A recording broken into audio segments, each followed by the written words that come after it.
Test, test, test. Testing the audio here. Testing. Okay, yep, got it.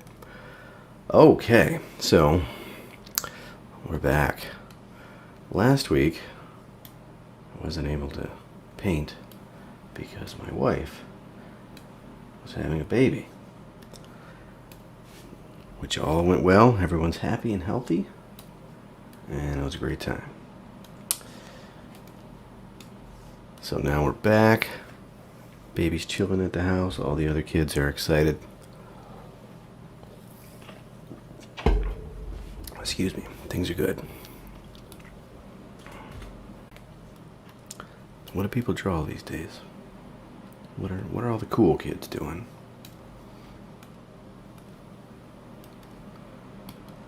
I keep seeing these messages for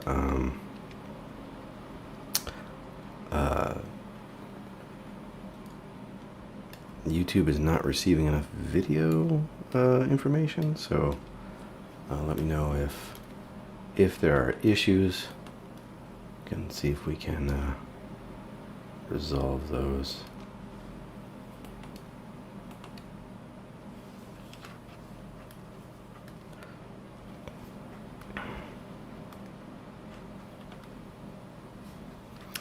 Alright, so we've got ourselves some eyeballs. This is the eyeball brush. It's in one of the specialty brushes. I have not released this yet. I keep talking about brushes that I'm going to release. I need to stop talking about this. I need to stop saying that, oh yeah, we'll have that for you in no time, don't you worry about a thing. And then it takes me how to brush back out. But one of these days, okay, gotta be careful with the promise, but one of these days we'll get you this this brush back with these interesting brushes.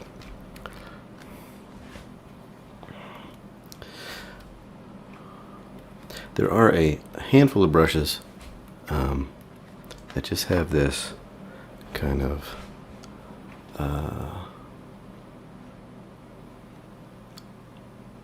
I don't want to say cute or gimmicky or something like that, but it's like there's an idea that I have, and it's more like the functionality of the brush. Like how would I go about making a brush that makes random eyeballs, for goofy monsters, right? That's like the premise for this one. And I have a couple of brushes like that they're really kind of just technical challenges, and then they're fun once they if you can meet the challenge and get the tool. So those are the kind of brushes that I probably will be looking at next. I do have some texture brushes, but I don't know about those. That no promises, but I'm thinking these days there's so many texture brushes that I may just release those as a kind of a free library or something. But what really the fear with any of these is that I don't want to overburden anybody with just tons and tons of brushes. I want to make sure that they're actually useful. Okay, so I'm just looking at the chat here. Cam is saying, congrats on the new baby, and the stream is lagging a bit. Alright, I am not sure why the stream would be lagging. Let me pull up my resource monitor. Let's see what we got here, what's going on. See if we can figure this out. Chrome OS.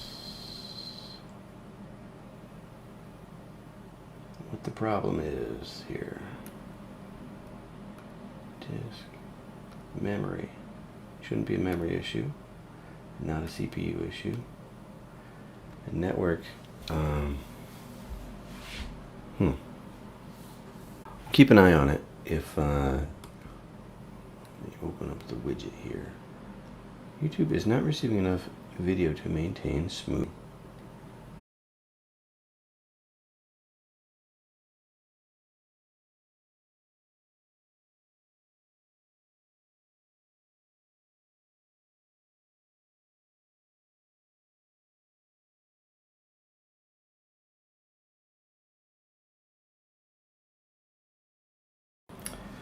Okay, test, test, test.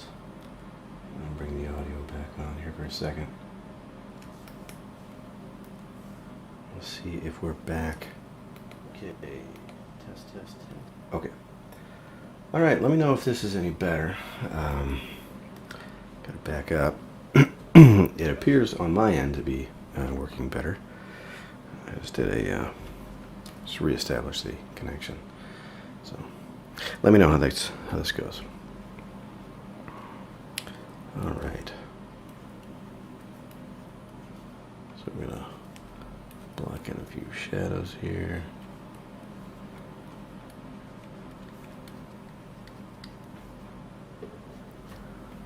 Probably shouldn't be going this extreme on the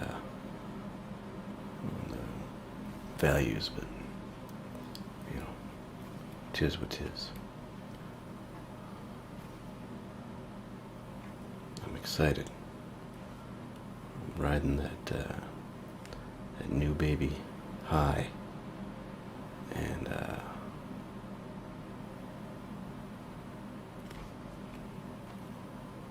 there's no subtlety here.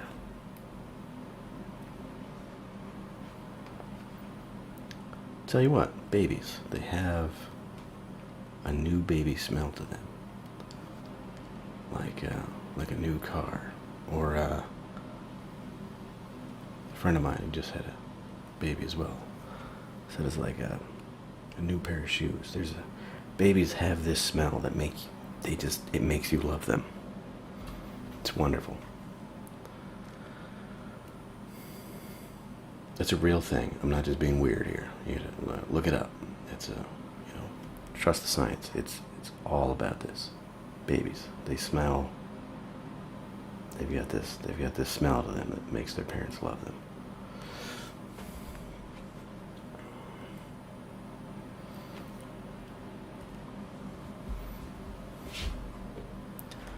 Okay, what are we doing here? This guy, look at his arms behind him like he's relaxing, just chilling.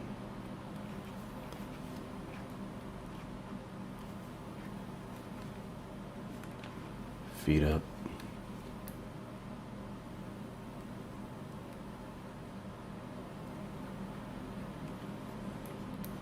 Maybe he's in a hammock here.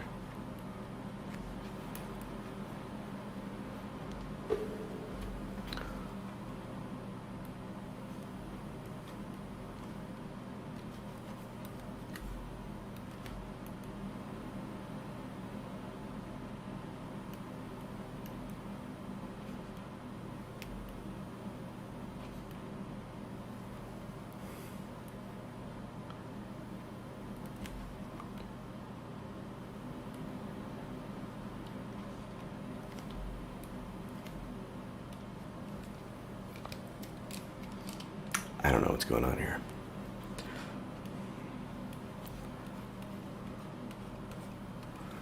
All right, this makes me think of like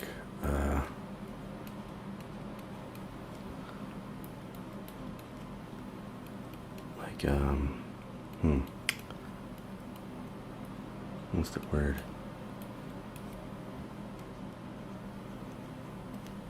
Like a librarian or something, you know?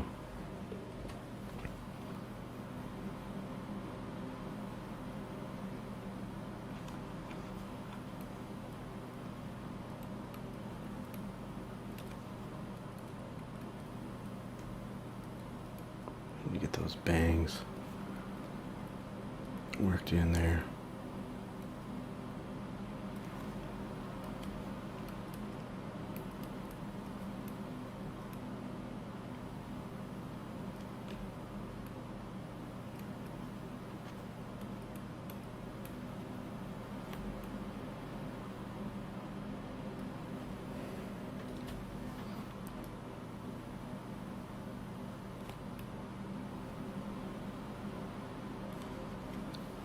Should probably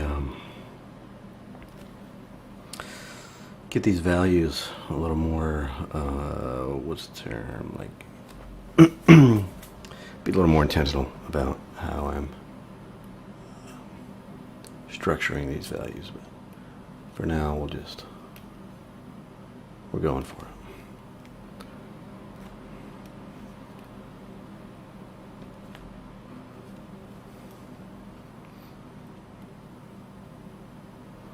Looks kind of like an eyebrow up there, which I suppose it could serve a dual purpose.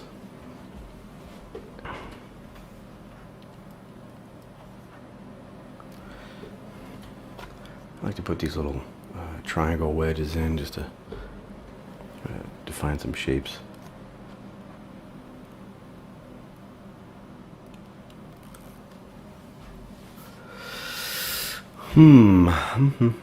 Let's see. I want to follow that line through, follow this line through, and then get the shadow a little firmer there.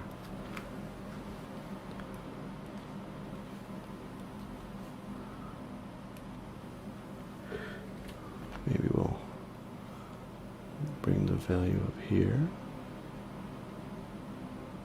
Change that shape a little bit.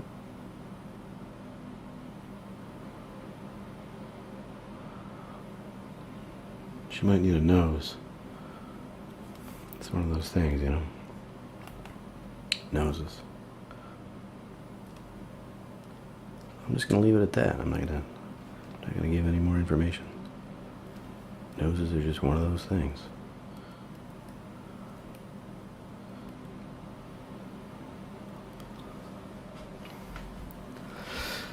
Okay, I'm gonna put some little contact points there.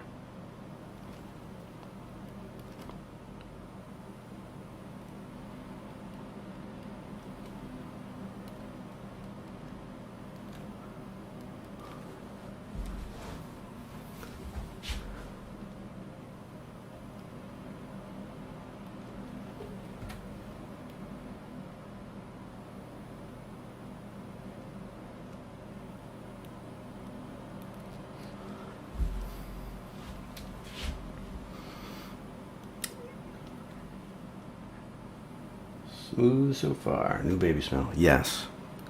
New baby smell, that's a wonderful thing. And by the way, I'm glad the stream is working out. I don't know what the deal was. I may have left my computer on for too long, so I might have had to just refresh, you know, do a quick restart. And okay, there. All right, that's like total noob tech triage there. It's plugged in. I restarted.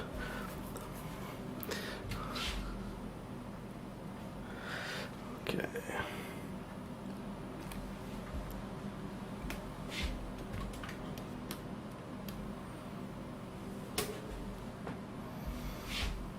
I'm gonna get these crazy baby lips over here. This guy. I'm telling you, it was the funniest thing. He just had like totally didn't line up his upper jaw and lower jaw. He's got no, you know, pretense there. He's just whatever, doing my thing. Don't want my lips to line up. Don't care.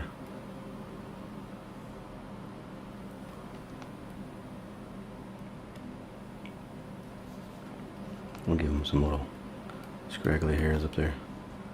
Maybe some little lit peach fuzz on the side.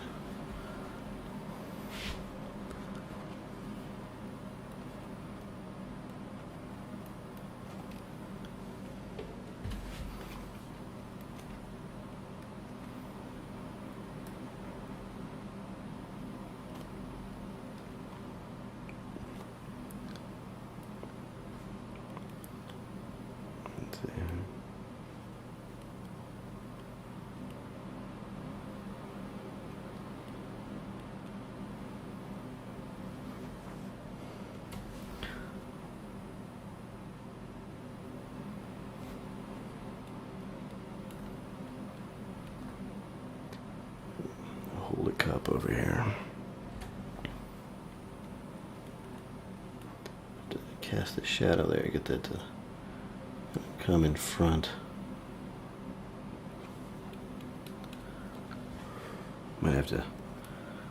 Might have to adjust that. This is the beauty of monsters, is you just, they're not wrong. They're just different.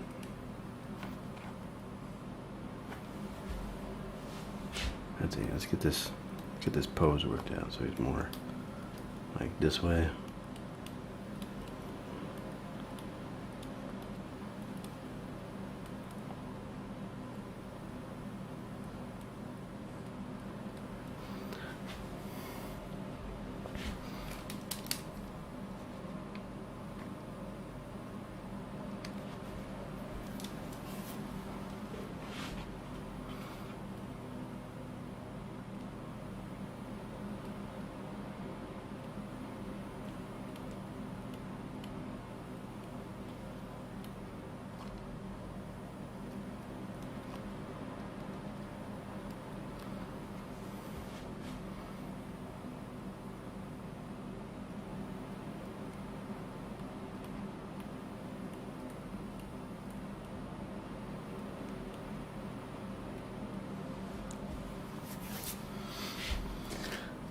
All right.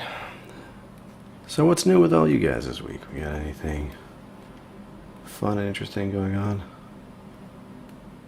Just kind of out of the loop for a bit there with the new baby smell.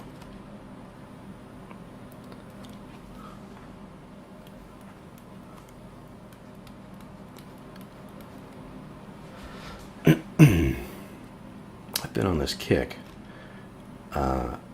I can't explain it. It just is what it is. But I'm just watching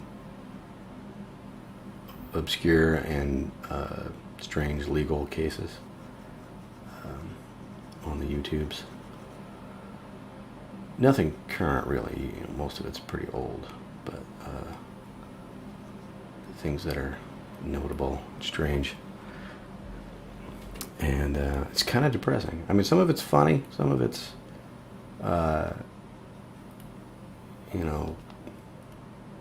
just absurd, I guess. But some of it's just like, man, that's how it works, huh? That's how it goes for some people. It's crazy. But anyway, that's been my kick lately. It's just these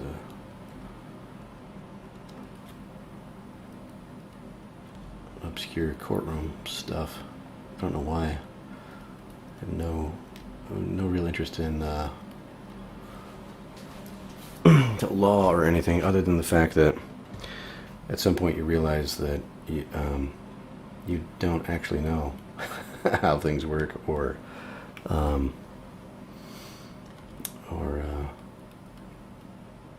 the technicalities of it and so forth.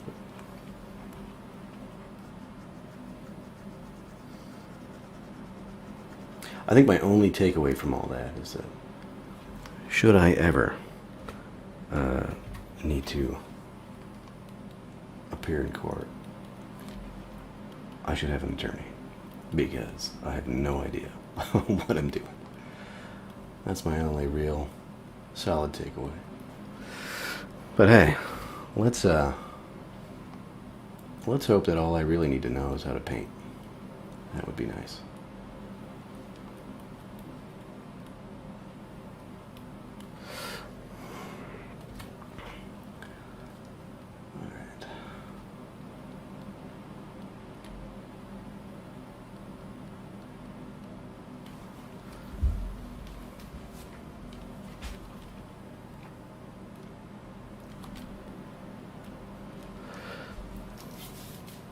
Let's see, this guy.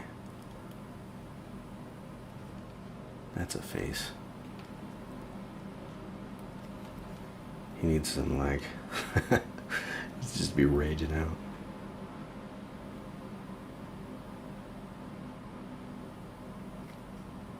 Maybe this guy we go with more sharp angles on these shadows and stuff. And everything else I'm doing these really kind of soft, round things. But yeah, this might be fun to just go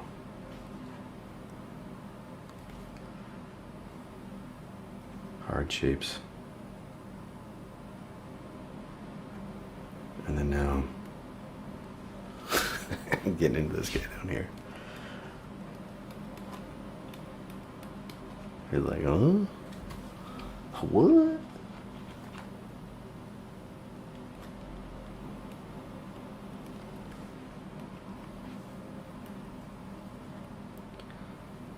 Would you say, Cecil? It's got that kind of look.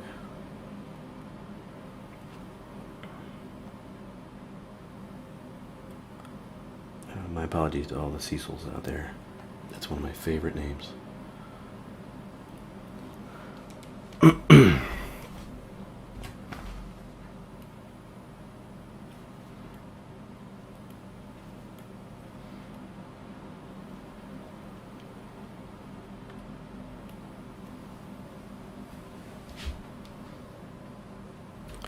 Let's see, what do I want this gesture to be? Kind of had it coming out this way. A little.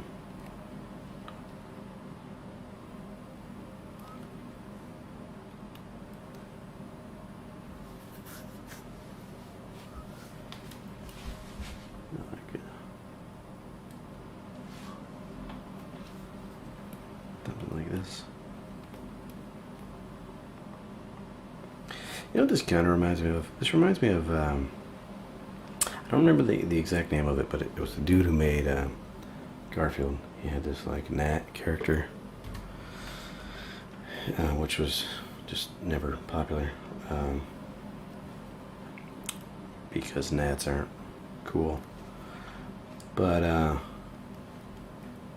had a very similar kind of, you know, these insect-like legs, of course, and then these big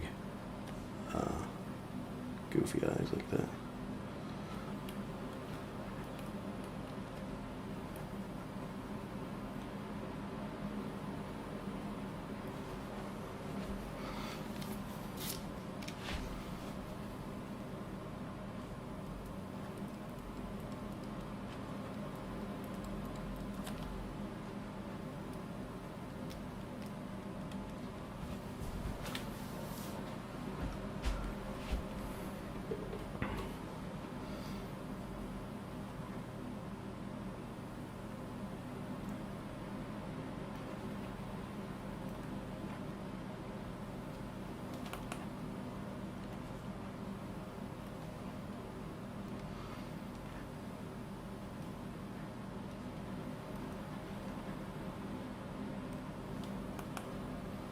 Let's see, is that a chin?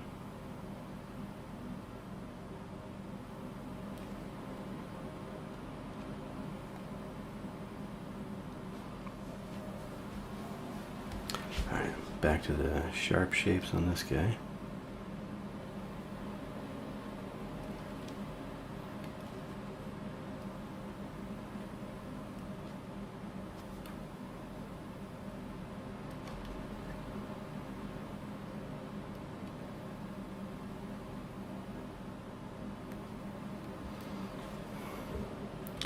Give him this massive collar, you know, like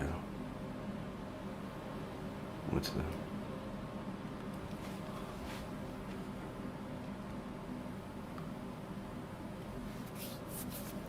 like a supervillain kind of thing, you know, just over the top, pops a collar.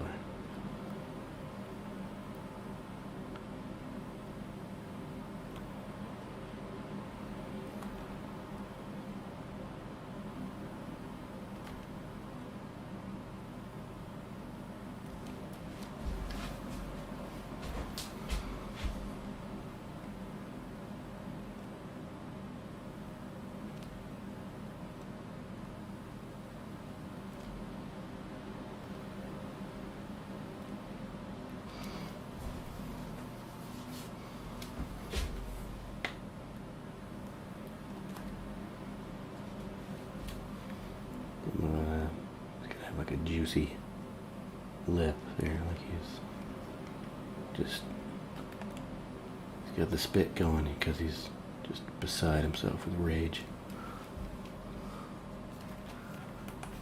Have that kind of coming out the side here like this. Maybe the other way.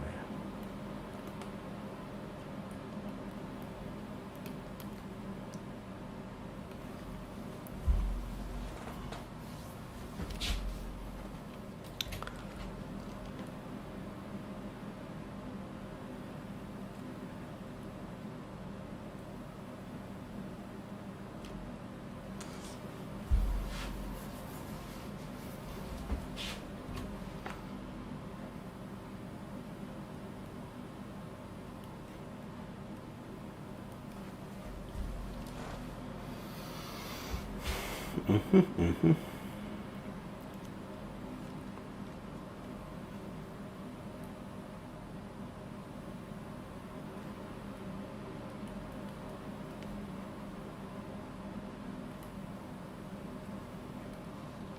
this guy will have this glowing, radiant light shining on him. Or her.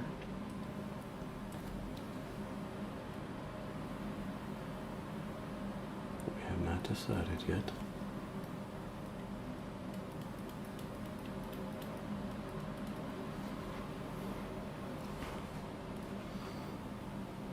Let's smooth that out a bit here.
Okay, all right.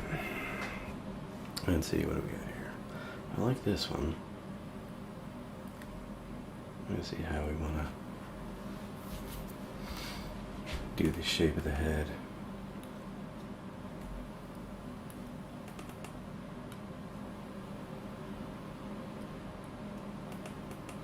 Maybe we'll just go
that whole arm could come in like that.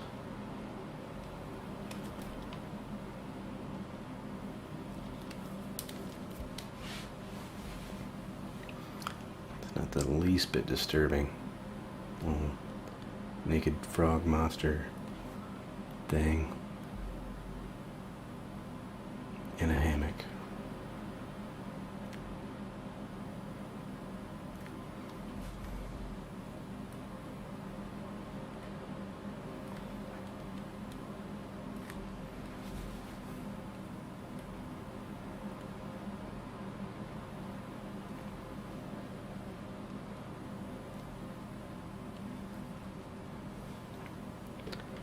I'll put some shorts on him.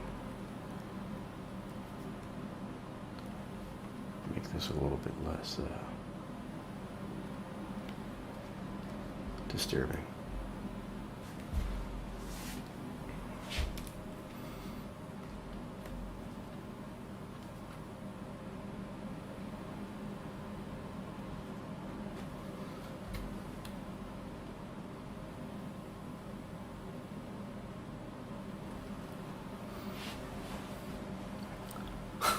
Jeez.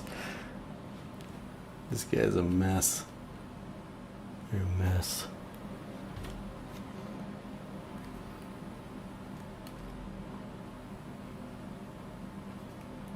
Let's bring these values down so that the teeth can kind of come forward and the eyes.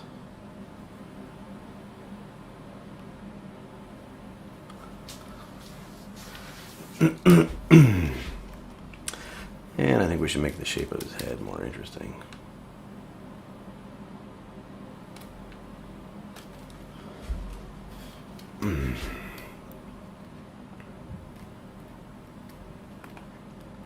Mickey Mouse ears, of course, are the answer to that.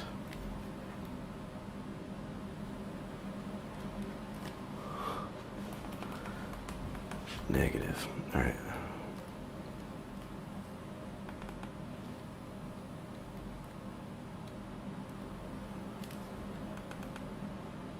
Maybe horns? Doo-doo. Or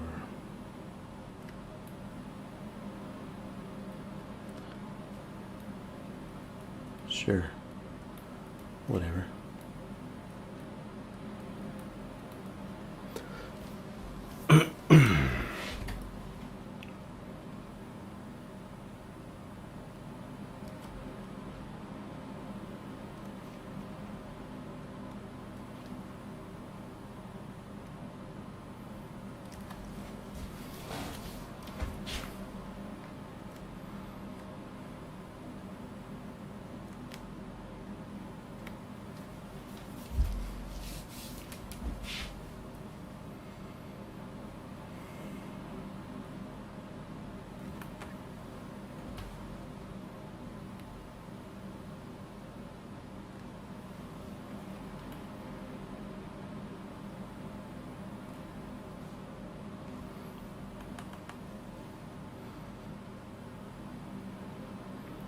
See if we can shape this head a little bit more.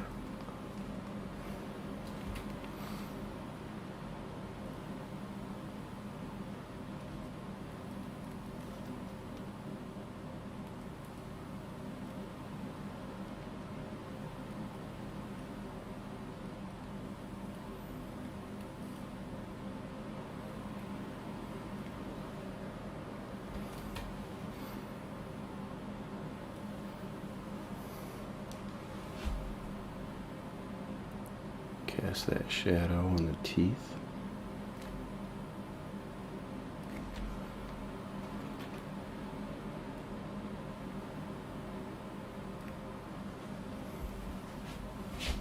Cast this shadow here.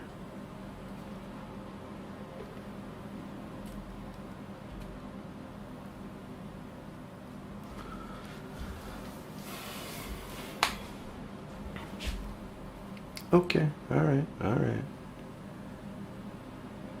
Not the best one. Not the best one. Not my favorite.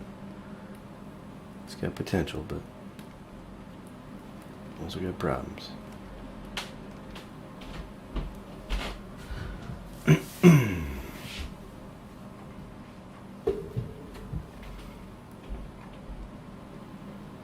So it raises a lot of questions, like, why? Excuse me.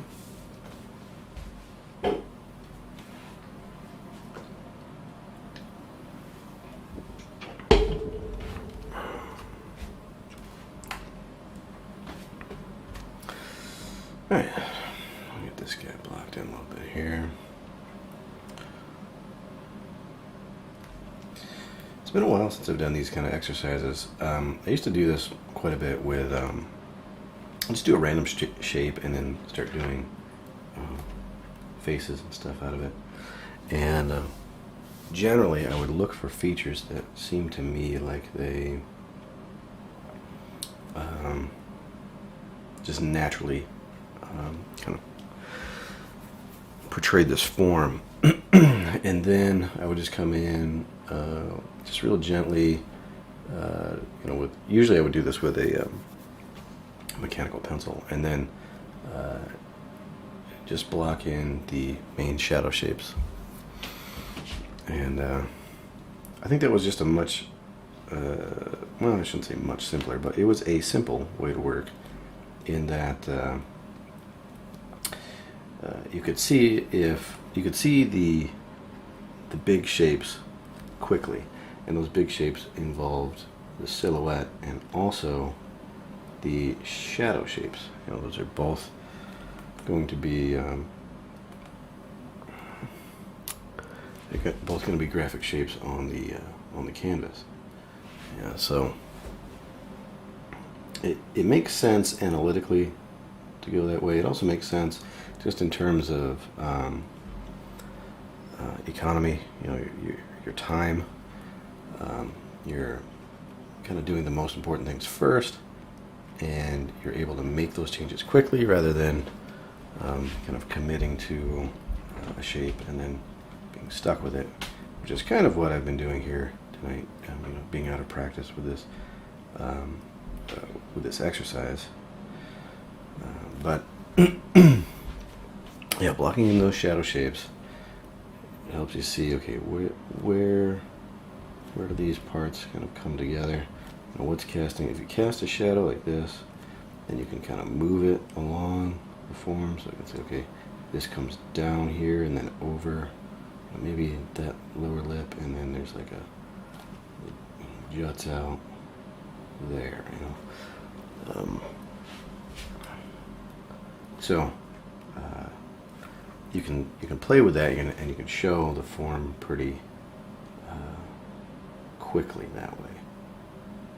So let's see, and of course your shadow shapes can kind of merge together, and then you can squint your eyes and kind of see if this is interesting graphically and not just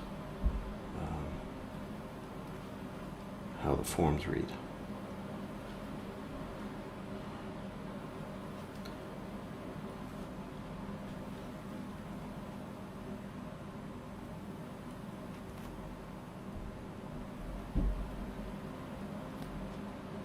This, I'm going to kind of bring this in towards the nose.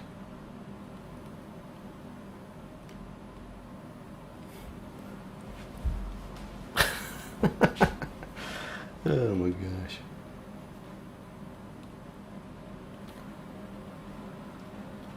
It's ridiculous. Sometimes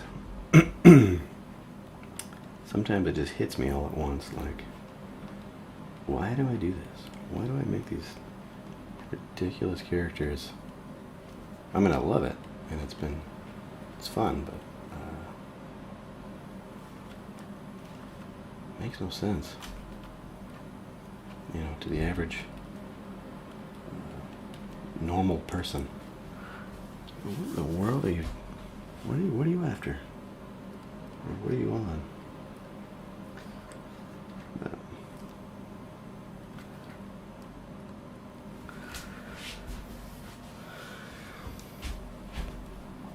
Actually, I like the idea of this whole part of the mouth going underneath and just kind of disappearing into this like fold there. So I'm gonna merge those shapes together there.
This one I might do something different with. I don't like that all of this is slowed down. I liked the quickness and freshness of it early on. But now we're definitely slowing down a bit.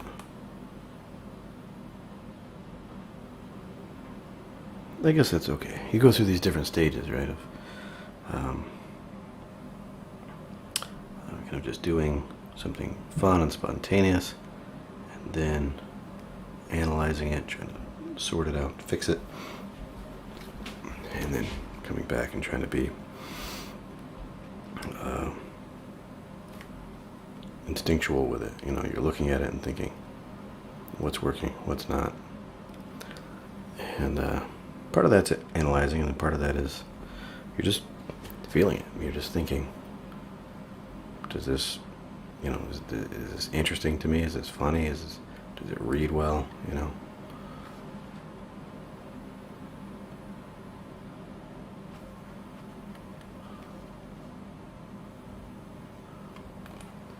Not that funny has to be the standard, but for me that's often something that I'm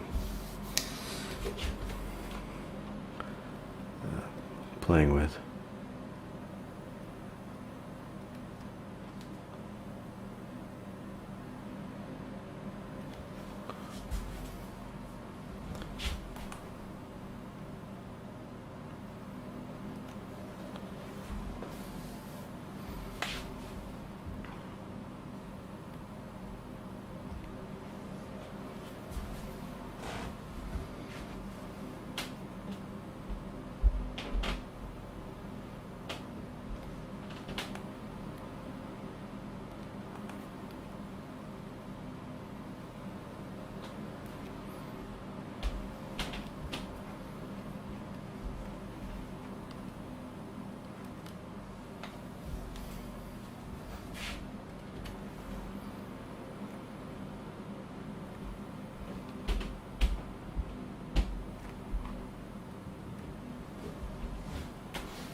What is going on here? What could this guy be?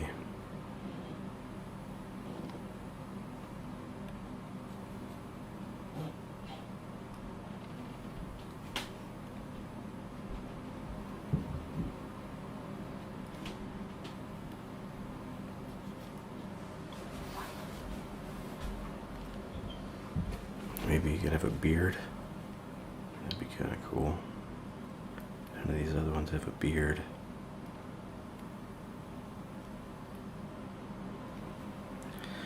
And that's it, folks. That's my thought process.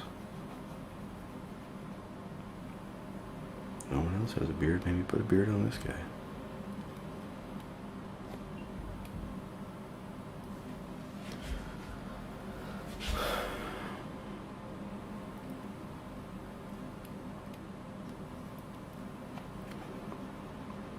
Christmas hat.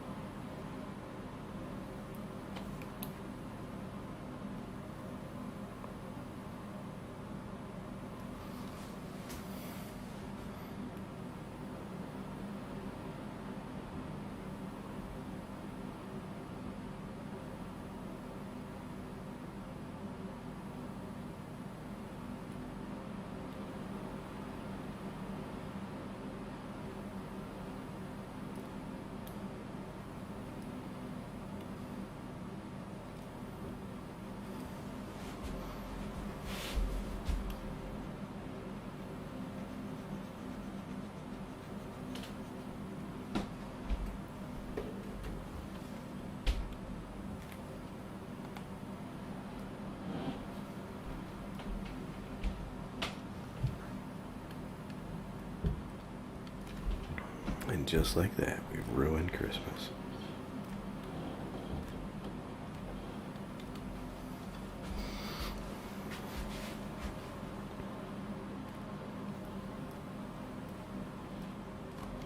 Didn't take much.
Oh. Don't want to mess up Uncle Cecil's silhouette there. It's important stuff.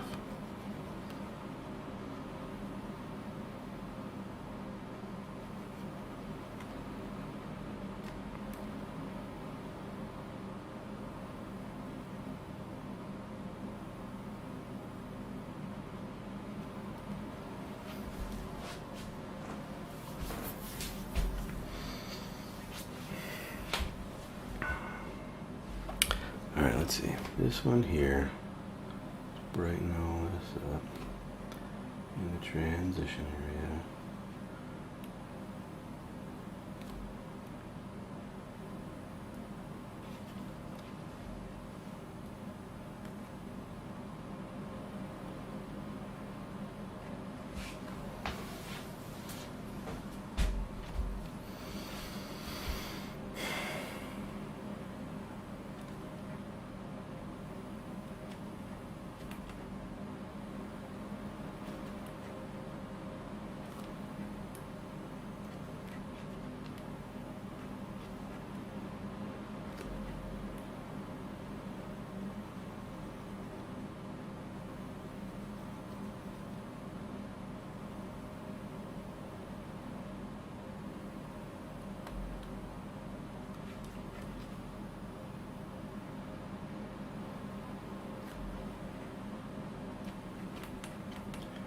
See, maybe we got that line a little off there.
All right.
some of these just catching some light here.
I kind of like that as a scribble, though. I'm wondering if I want to combine it into a simpler shape, like that. And I should probably separate these two guys visually. So let's push this guy back.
Okay, let's get that shadow in there underneath all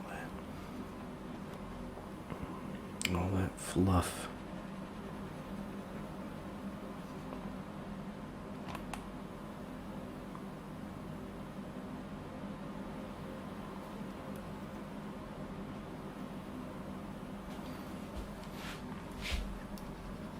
Let's smooth all this out. Then we'll lighten it up in just a minute here. But I mean, I think we'll lighten it up.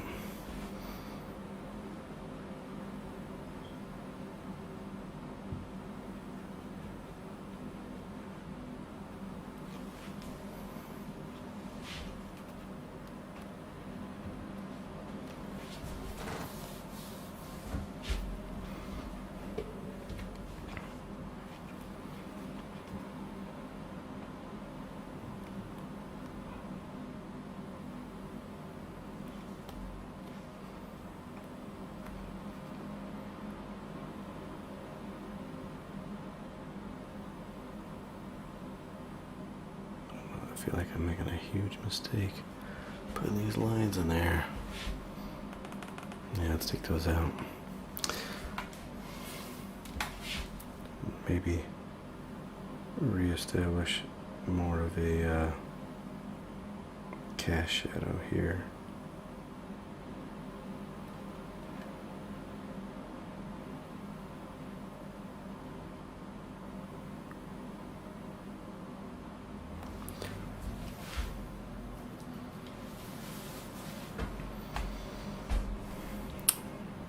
Okay, this guy, spots, lots of spots.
Alright, should we return to this guy up top in the hammock? Should we figure out what's going on here, or should we just let it be a mystery?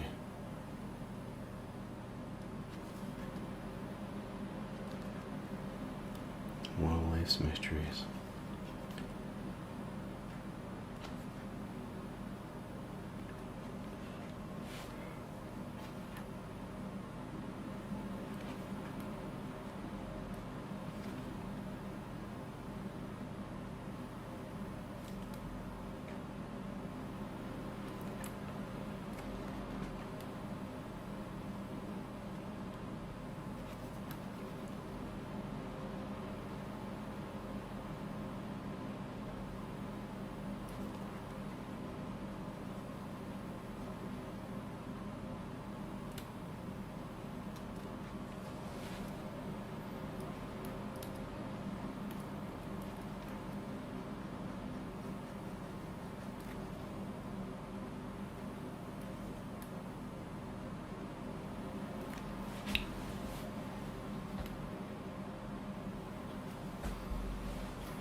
across these legs.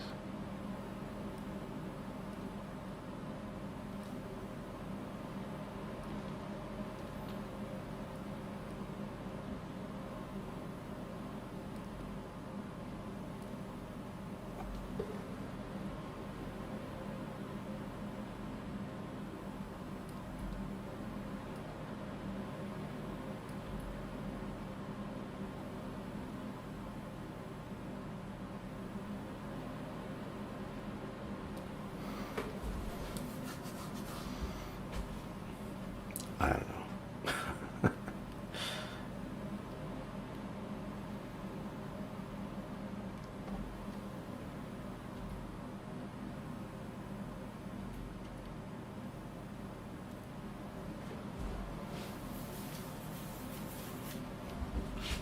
That's too literal. That's the problem. It's gotta be like angled. Heel and the ball of the foot and the toes there.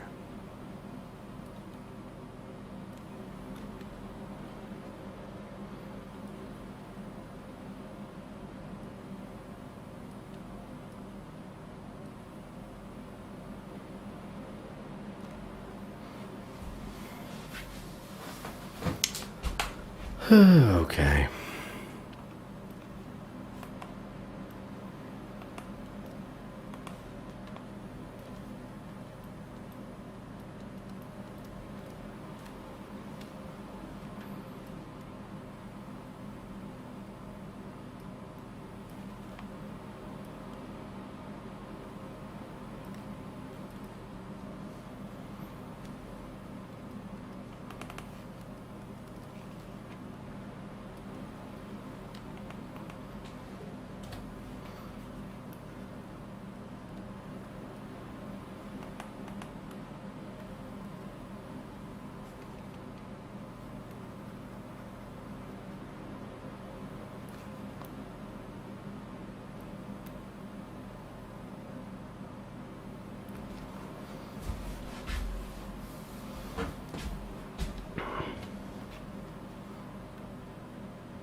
Maybe like a big cape here or something he's swinging.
sometimes I think to myself, why, Eric? You could have been a force for good. But here we are. Alright, so I'm going to paint over these eyes a little bit. Get them inset just a little bit. The way they're bugging out like that is kind of bothering me just a little bit. So we're going to give them a kind of an eye socket around it so they're going to stay in place a little bit, hopefully. Now, I haven't done this in a long time, you know, with these monster creatures, but I would tend to do the evil monsters would have really thick, kind of dark shadow around the eyes. And there's something about a light white, almost dead eye with a dark eye socket that is just something evil about it. So at the same time, I almost take that as a challenge to, well, can I make a character that's couldn't be perceived as evil, but still doing that same kind of motif, just to see if we can break it, break the, it's not a rule or anything, but it's a trick, it's something you can do to kind of get a quick result. I wonder if you can break it. So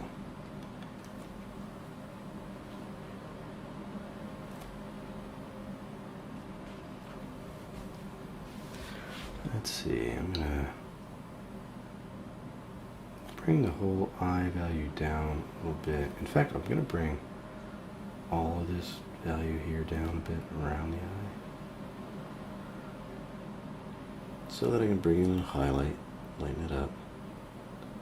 So you can have this eye value perceived as brighter, but not pushing all the way to white. It's really not necessary.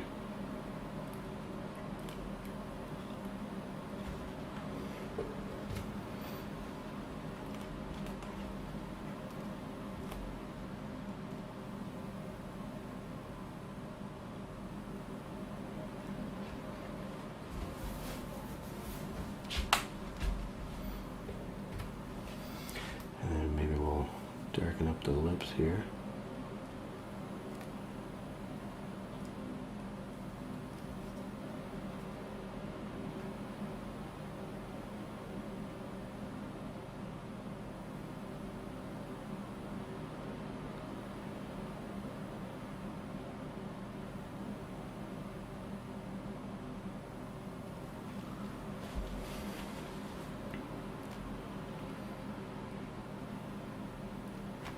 Let me do that again, because I don't want this. Well, actually, I think I need to redo the shadow shape here is kind of matching value there. So I want the lower lip to be like one shape, upper lip to be another.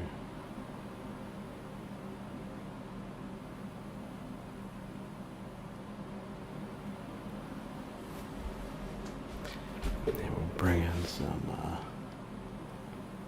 highlight, a little bit of lip gloss there.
strengthen up the light on this one by increasing the shadow.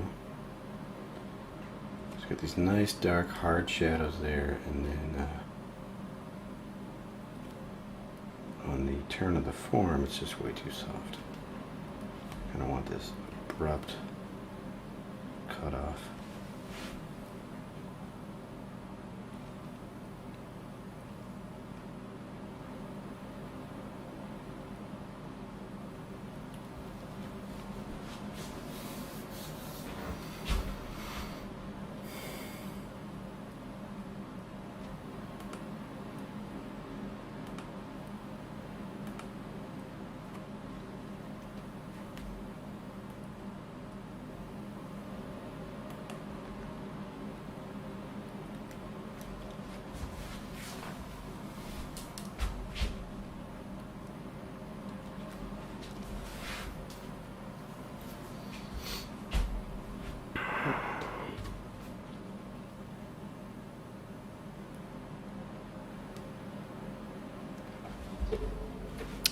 So maybe we should just bring a brow in over this.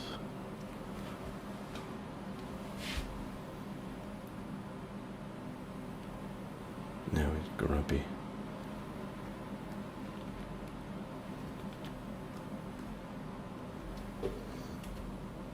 Get that nostril in there.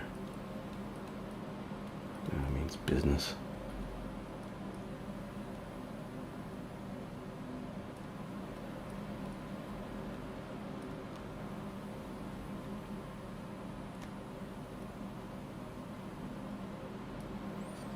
Maybe you should have a little mustache.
We'll go the other way with that one.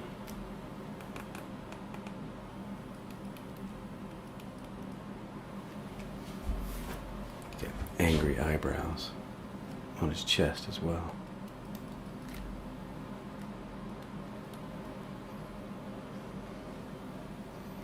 Alright, you've gone too far, Eric.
You get that tension in there.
Should she have a nose, though?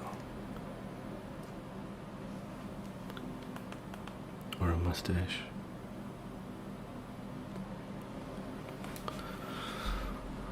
Or a unibrow?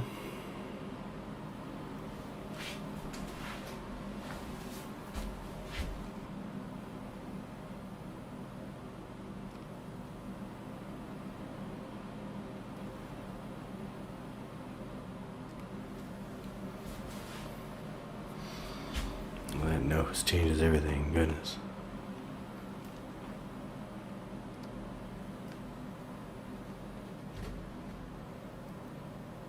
It's almost like a certain amount of aggression. Getting the flaring of the nostrils and stuff. You know?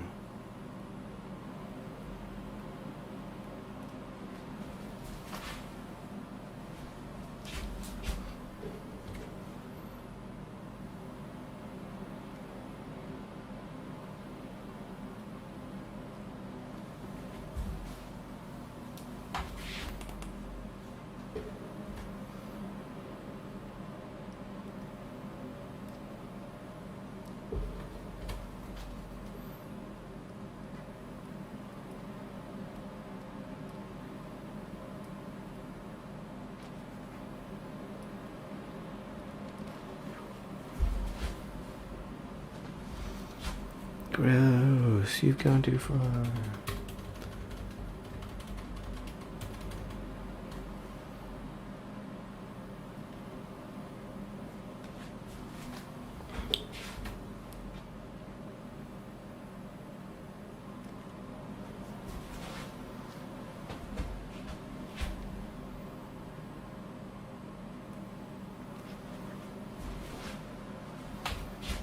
Do we want that?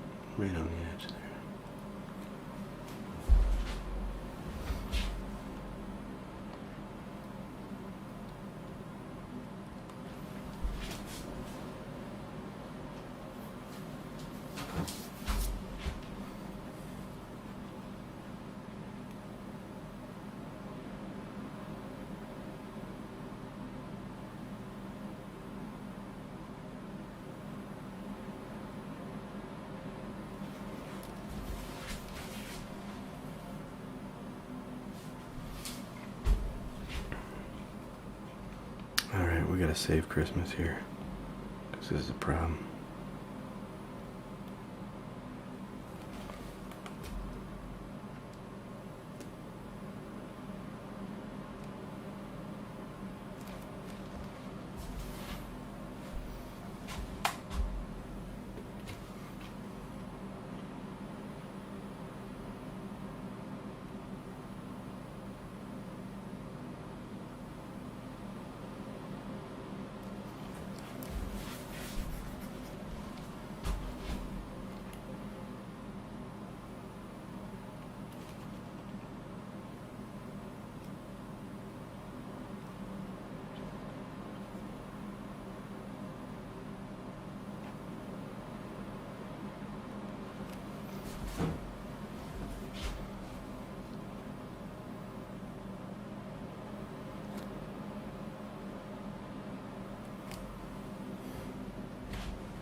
I'm going to get rid of that nose, because that nose changes everything.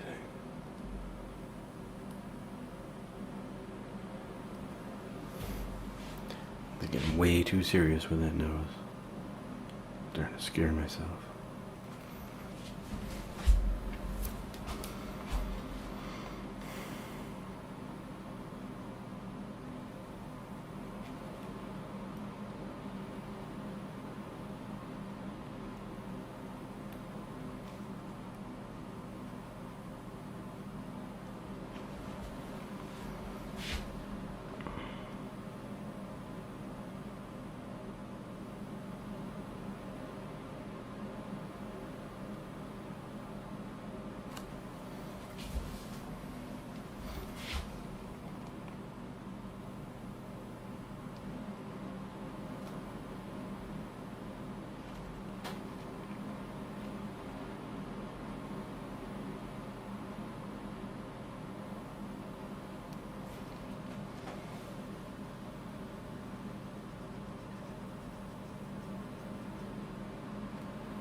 Okay.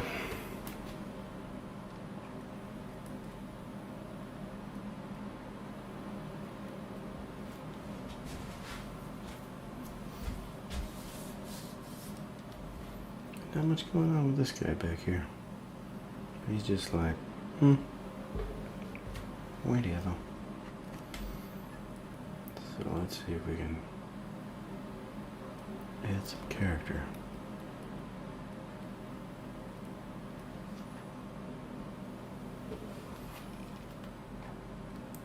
Like a nostril. Nose changes everything.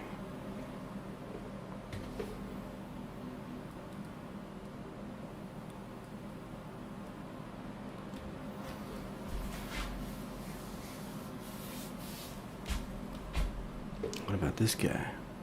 Does he need a nose? Really angry nose?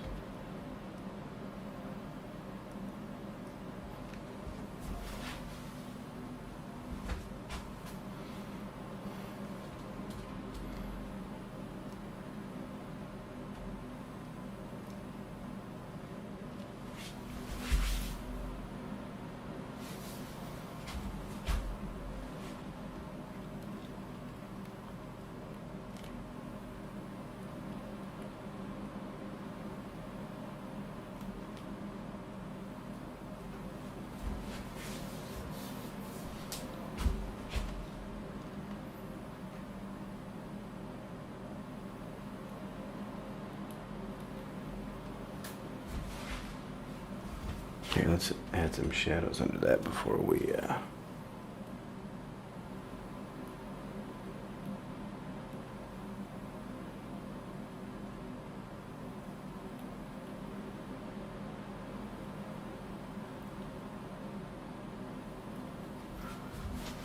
we go.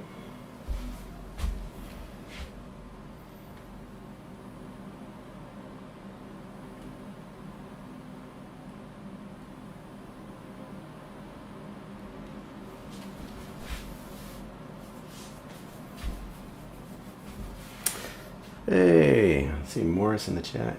How you doing, Morris? Been a long time.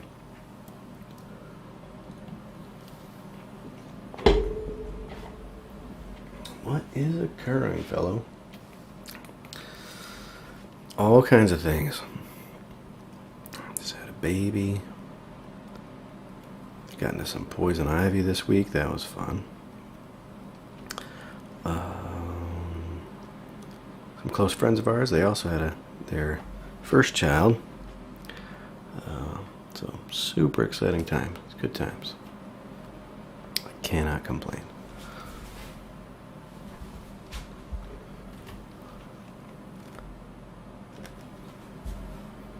You'll have to hit me up on Discord sometime, and we'll catch up.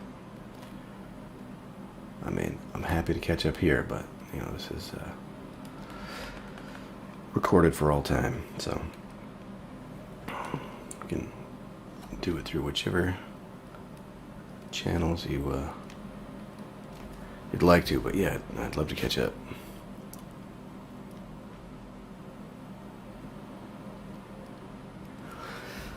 Man, okay. Drawing some fellows. Awesome. Yeah.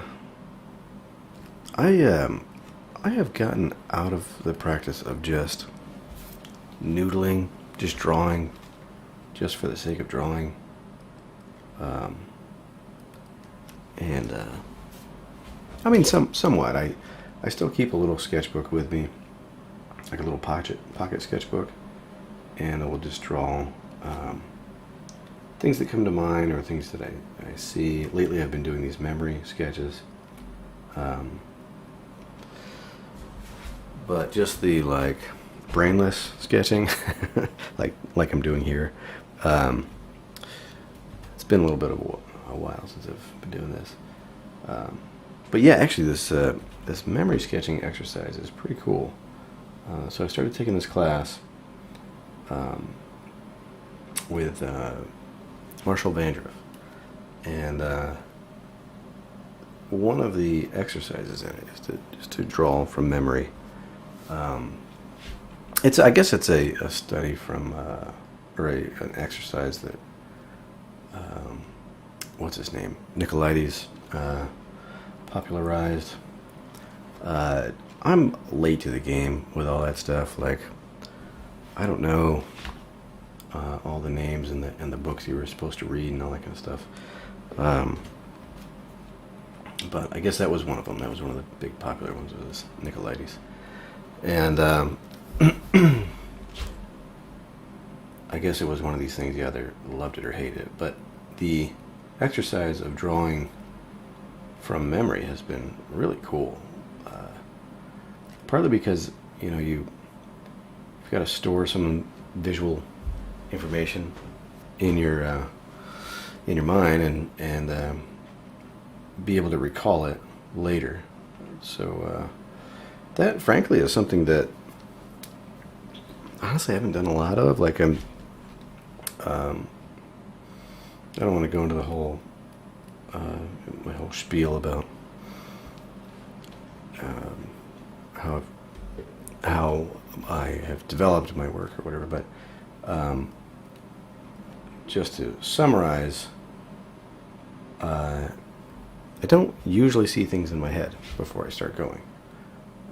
I just kind of put some shapes down and start playing and respond to it. But this exercise of doing drawings from memory has really, I think, changed the way that I think about drawing and working from your mind, from your imagination. I guess what I'd say is that typically I work from instinct, like throw something down and then there's like an instinct for like, this could be cool, that's not working, change this, you know, whatever. But actually kind of seeing it in your head and kind of working on it, that's been interesting. So anyway, I've been doing these memory sketches, and a lot of them are frankly just like doing stuff with my kids, or like we'll go on a walk and I'll like see something cool, like some kind of cool formation of rocks or something, and I could just kind of log that stuff, and that's been really fun to not just go back and draw it, but also to kind of go back and look through the sketchbook, and it's kind of got this more of a narrative kind of feel to it, because it's actually like, you know, what I'm doing with my day, and so that's been kind of neat. That's been a different way.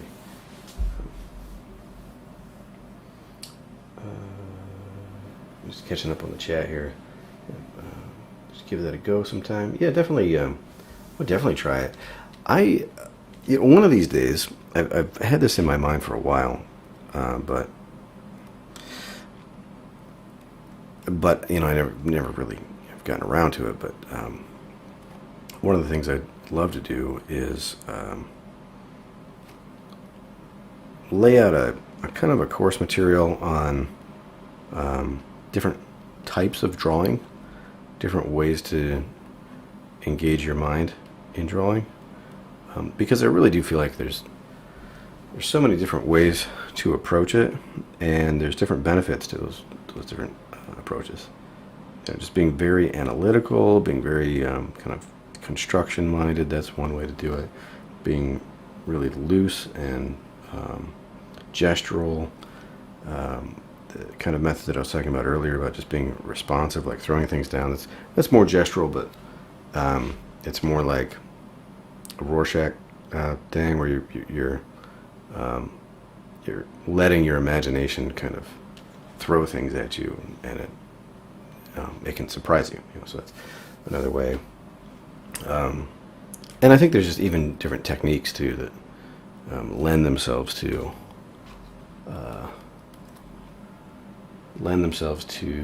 a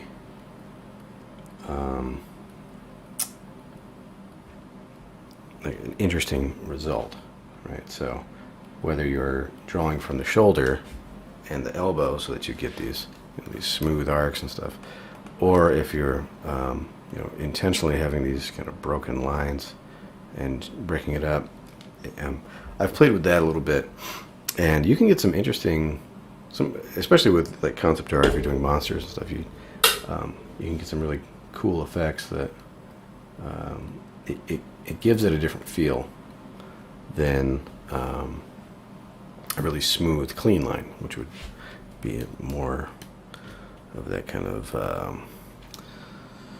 how would you term it? Like, I don't want to say Disney Pixar style, but like just really clean, animated, you know, like economic type strokes, you know, rather than something that's really kind of tracy and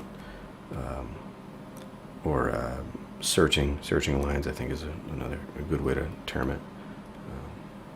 So anyway, all that to say, those are some things that I've been thinking about. I'd love to kind of give that a little more time and thought, but you know, the more I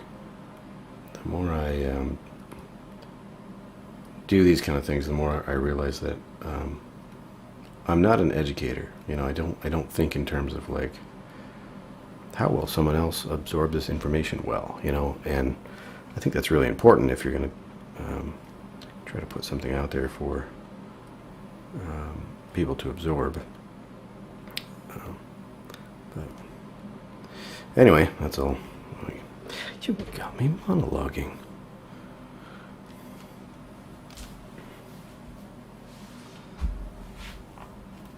Catching up on the chat again. Always filled up. My visual library walks are a good way to do it. Yeah, definitely.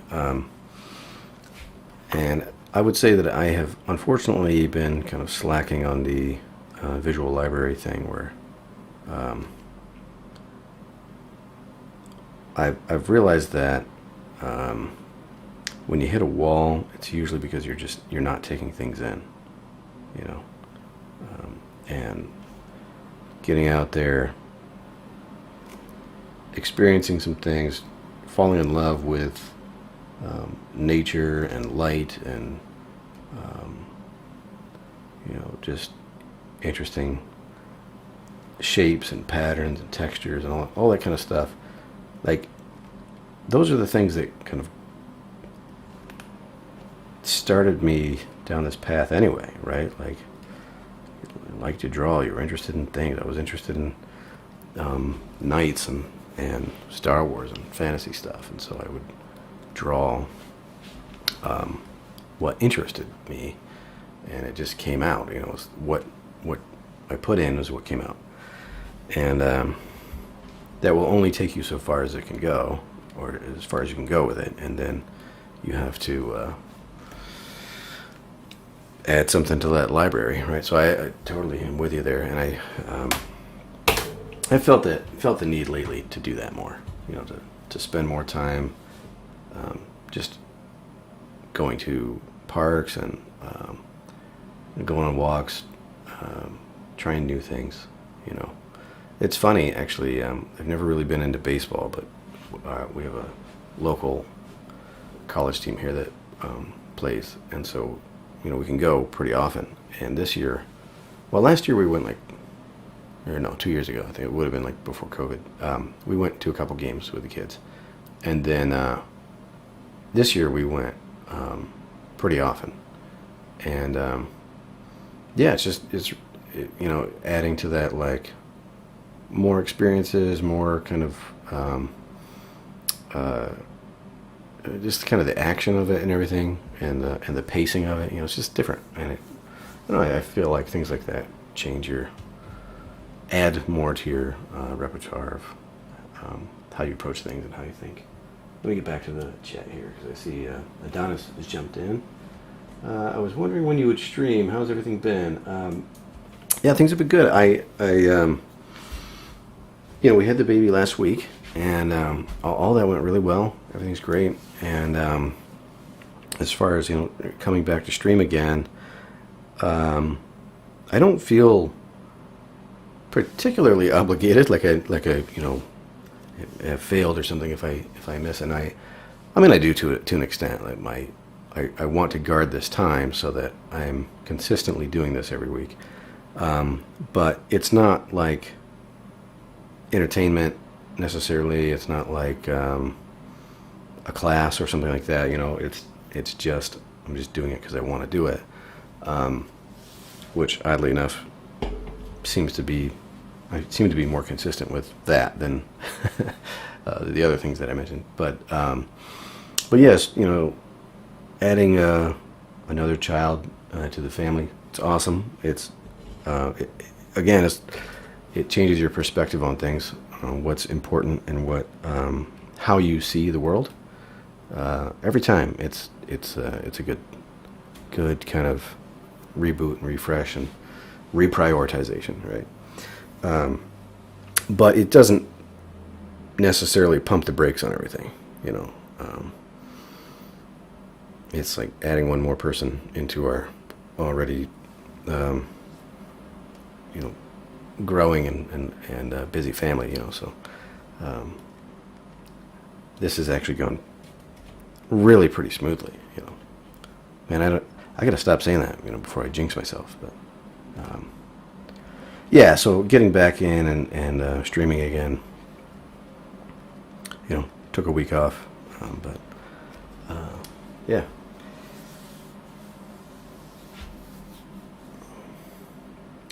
Morris says, I have relied on lines for too long. This I was going to actually, as far as I was going to actually try that method. Yeah, you know, I actually would like to draw with line more. I got into, you know, painting and the textural type of things early, and so when I would draw, I would either use a really fat marker or like a full lead pencil and just do the use the side of it, you know, to block in shapes and stuff.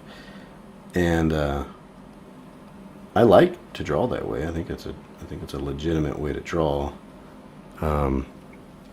However, I think that I did that at the expense of really learning how to control lines very well. I mean, I think early on I was using line work quite a bit, but that fell off as I got more interested in painting and then working with basically value, you know, shapes. It's a different way to think, I guess.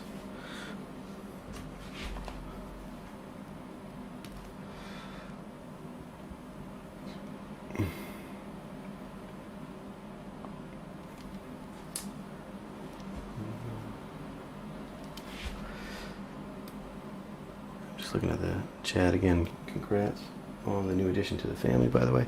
Yeah, thanks. Yeah, it's been it's exciting, and this little dude is he is adorable. Oh my gosh. Okay, I don't want to, you know,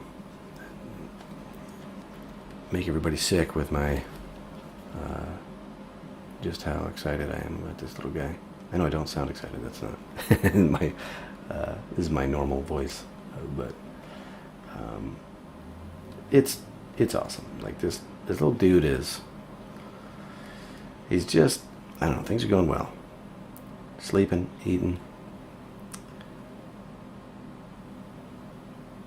Babies cry, and that's fine, but as far as that goes, he's a pretty happy dude, you know? Only seems to really make a fuss if he's, you know, needs a change or some food or something, you know? And can you blame him? I mean, that's how I am. Minus the change, come on. I know, that's where your head went right away. Looking at the chat again. How many brushes do you use? I'm trying to limit myself to 5 or 6. You know, typically when I'm painting, I'll use 2. It changes every time that I paint. I'll use a different set of 2. But, you know, for all of this, I've been using, well, I guess I used 3. So for this, I started with the eyeball brush, which is just to block in, you know, these random eye shapes.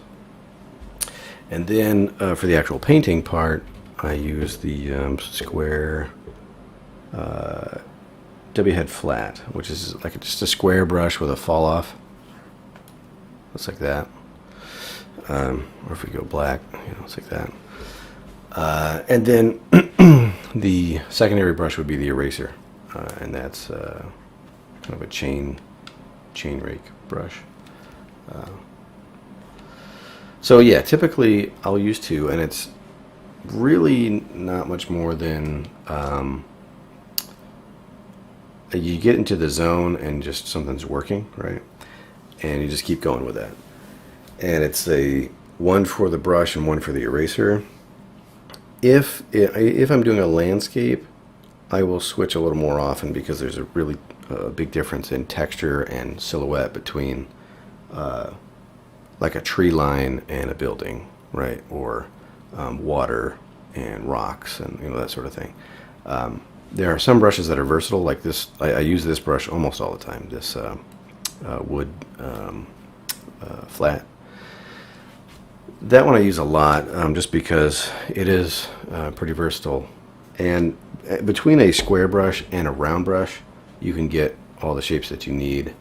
For example, so if I'm doing a square brush, you either do a circle, right? If you want a circle, or then you've got a nice flat shape, right? So you can get those hard edges, you can get those round edges, and with this one, because it has a tail on it, you have like a sharp side and then like a fall off side. So if you wanted to, like, I don't know, with this hair here, like if I wanted to put a shape here and then like have it fade out like that, it's a versatile brush for that sort of thing. Now if you had a round brush to get a sharp edge, all you do is erase with it, so you'd I don't really use round brushes that often, but let me find one. Go down to like default. Where are the default brushes? I don't know, it's been a long time. I guess we'll just use this one and modify it. Spacing, like that, right? So then with this one, yeah, you would just draw your shapes, and see you can see there your negative shape is then your hard edge, right? So it takes a little bit more to get a sharp edge with that, but as in it would take 2 more strokes, but so really it doesn't, the brush doesn't matter that much, because you can get the shapes that you want with the 2 simplest brushes, a square or a circle. And then, like I said, the versatility of this brush, where it's got to fall off so you can blend a little bit there, and then the chain rake, it gives you nice texture and it gives you a direction, direction of the stroke. And one more that I would add is the smudge. I use a square smudge. Let's see, that would be this one, and this is just a square that jumps around, and so it jumps and kind of breaks the shape. And so instead of getting like if I drag it slowly, you get that soft smudge there, but if you're moving a little more quickly, then you get this nice break, and you can build texture out of that. So it's wonderful for doing smoke and clouds and that sort of atmospheric type stuff, because you can control the edge and you get a nice nice smooth transition, so but I haven't really been using this one much at all, because I'm not doing really anything with the atmosphere here. I'm just kind of playing with these characters.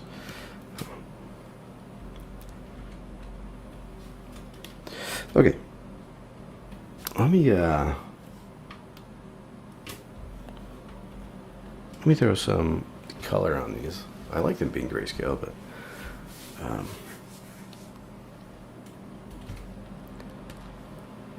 let me change my brush back to where are you? Right there. Okay, I'm just gonna fade these out here because they're not important to what we're doing, but I'll leave them there. Okay, so let's do a color balance. Bring in some color.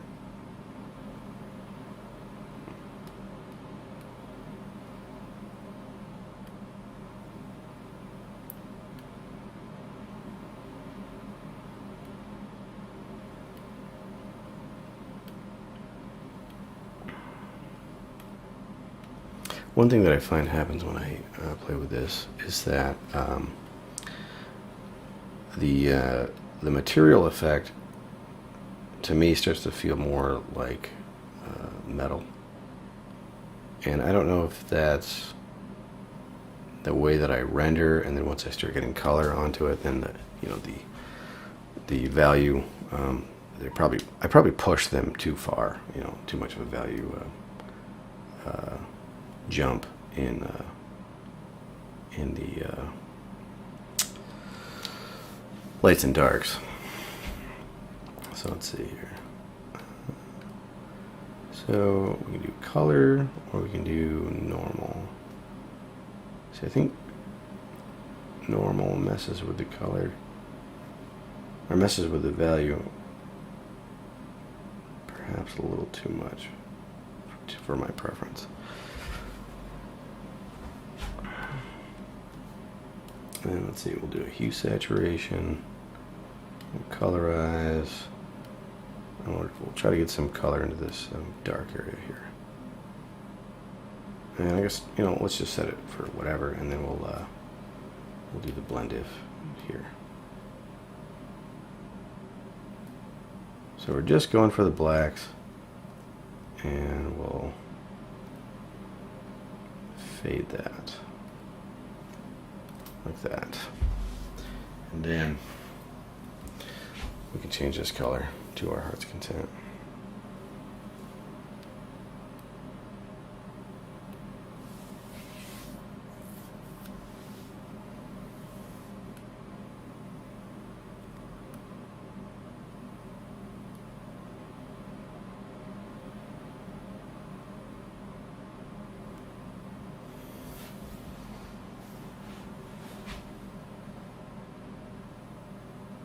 Yeah, somewhere in there. For some reason, that just makes it feel more natural to me.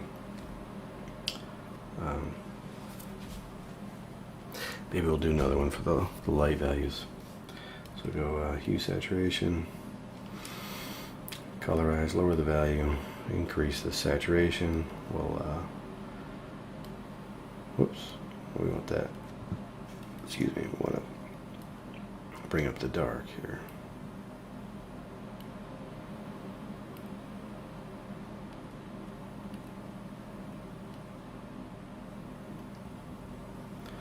Okay, and then we can play with this.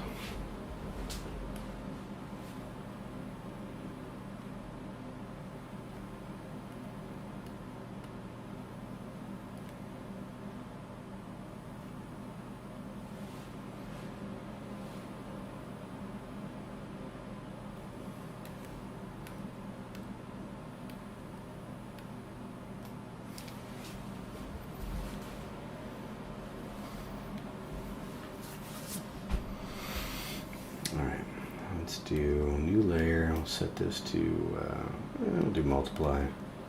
I'll start bringing in some tones here.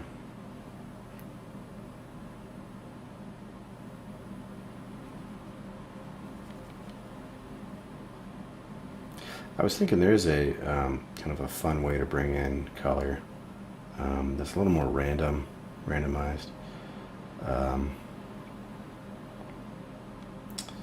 And that would be to set your like a curves layer or a color balance layer with just a subtle effect, and then paint underneath that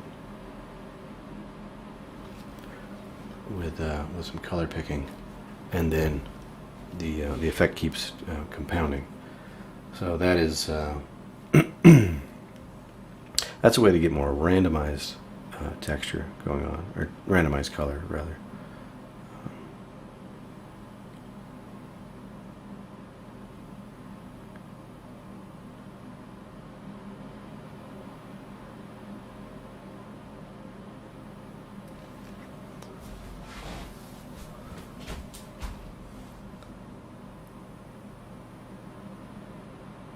And I want to introduce this in areas where I think it could use the pop, like Maybe it's just not standing out enough.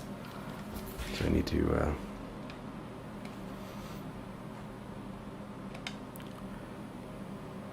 separate one shape from the rest here. Popping back to the chat. Thank you so much for that. That was a masterclass in itself. A lot of amateurs like myself are always lost when it comes to brushes and how much should we use. Yeah, brushes are, you know, it's kind of a tired saying, you know, but I see artists many times get, you know, kind of fly off the handle with, you know, it doesn't matter what brushes you use. You know, it's all about the way you think, and you know, and that's true. I think that is true. That it does not matter if you have the best tools. It matters most that you approach it with a certain mindset, and that you just get used to your tools. You know, I mean, think about it like, I don't know, if you could. I don't know, it's a crazy analogy, but it's like if you could change the shape of your fingers, you know, and use your hands a different way, it's like, well, it doesn't really matter. Like if you're using them, and you're used to how they work, it matters more that you're trying to accomplish something, like a certain task. So the task is more important than the necessarily the tools that are being used for it. Now, eventually, you kind of come around to, and this is where I would, you know, kick back at the, you know, the frustrated artist saying that it doesn't matter, and say that, yeah, actually, you know, your tools do change the way that you work, and your tools will make some things easier. On that note, my recommendation is then make your own tools, right? So if it's someone else's tool, to make a certain job easier for them, then it might not make that job easier for you if you don't know how to use it or you don't know the theory that they approached it with. But if you learn how to render, say, fur, you know, I'll say that because I'm seeing these little hairs here. If you know how to render fur with a pencil, and you know how you approach it, then you can make your own brush that gives you a little bit of a shortcut. You know, so say for example,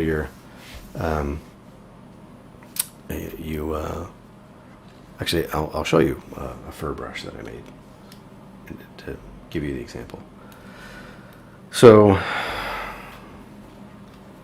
this is just a little crescent shape. And all this is to give you the silhouette, right? So that could be a different shape, you know, whatever. And then there's a second brush that does the interior. So I'll switch my my color here to go back to this gray. And the interior brush, again, if you look at that, that's just a stamp. And I'm just going to go with the grain, so I could go, you know, in a row like this, or I could give it like a little cowlick kind of thing, you know, so it's, we'll get a little spot there, and then everything kind of emanates from that. Right, so this is just a tool that simplifies, I guess what I would say is more an approach. It's not really that I've, you know, that I'm like cheating on how to make hair or whatever here. It's like if you figured out how you would do it with a pencil, then you can save yourself a lot of the brush strokes and stuff. Like, instead of making all these little lines, I've made one brush that has, what, 4 or 5 lines in it. And if I know that it needs to go in a certain grain, you know, a certain direction with the around the form, then you know, I can set it up that way. So this one, for example, it's been a long time since I've used this because it's I don't typically do those kind of characters, but let's see here. We'll make another one here. Here, we'll make a little. Here we go. You got a fur coat, right? And then we'll switch the color, switch the brush here, and if I remember how this works, it goes initial direction. Let me look it up again. Gotta go to shape dynamics, direction. So it's whichever way I brush is how it's going to change its rotation, its angle. So we could turn that off, or we could do initial direction. So then that way, if I take a stroke up, you know, it's going to go that way. If I take a stroke across, you see how it goes the other way. And so, again, if you're thinking about the texture and not thinking about the tool, the texture is, well, I've got to take a stroke against, you know, against the grain, right? I've got to have all these little strokes that are going out and away. Well, then you can just build a brush that does that automatically. So all that to say that you can build your own tools to approach your painting with the mindset that you've already developed. Like you've already developed, okay, this is how I would get this textural result. And so for example, if I'm going to like put a whole bunch of freckles down or something, right? It's like, well, if I've kind of figured out how I like to approach that and the spacing of them and all, it's like, well, you could probably figure out how to automate a good deal of that with a good brush. So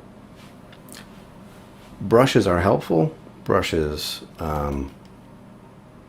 can help maintain a style. They can shortcut a lot of time and energy. But I would say if you don't understand how the brush works, then don't bother. I mean, I should give a caveat on that. It doesn't mean that you have to like be a master on making your own tools. Not every artist wants to make their own tools. If you find a tool that works, then great. But if you have a whole toolbox and you don't know which tool goes to which job and kind of the theory behind why you ought to use that tool, then you're kind of hurting yourself. And so it's a complex thing. It's not, I can't just say, oh, the brushes don't matter, or like, oh, you know, buy my brush set because it'll change your life, you know. I don't think either of those things are really true. It's like if you have the approach and the mindset, then you could make something with literally just mud. You know, it's like that's what a ceramic artist does, right? They take clay and they make it into something beautiful. You know, a correct, or not necessarily correct, but a creative and inquisitive mind, and a mind that is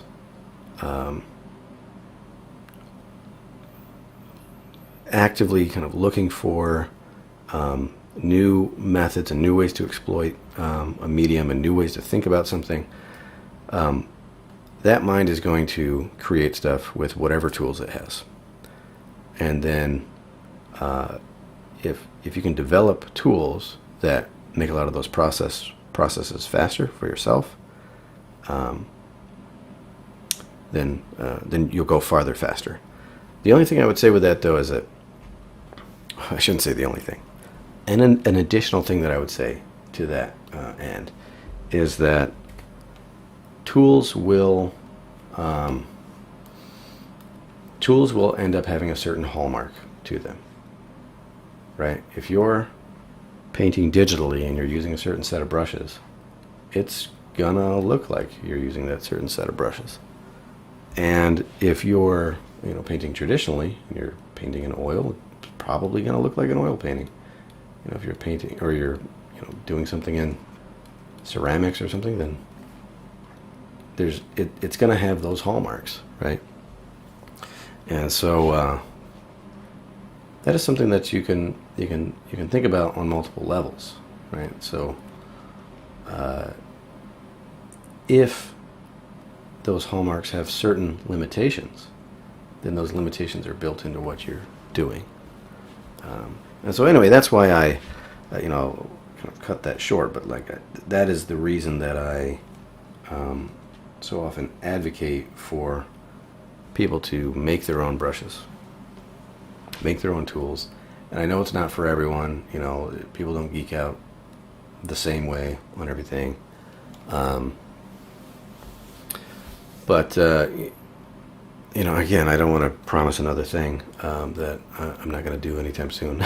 But one of the things that I've been thinking about for a while and would like to do is to do a little course on making your own brushes, and not just the how-to, like going through, here are all the options and what does what, but also the why you would approach things a certain way, or kind of the conversation that we've had here, but expanded a bit more. Like if you wanted to speed up your process, or you wanted something that gave you more random strokes that just broke up your normal, that's kind of what I was doing with this eyeball brush. That was the point of it, was to have something that was predictable enough that it looked like an eyeball, but random enough that it would do things that I wouldn't have done intentionally on my own.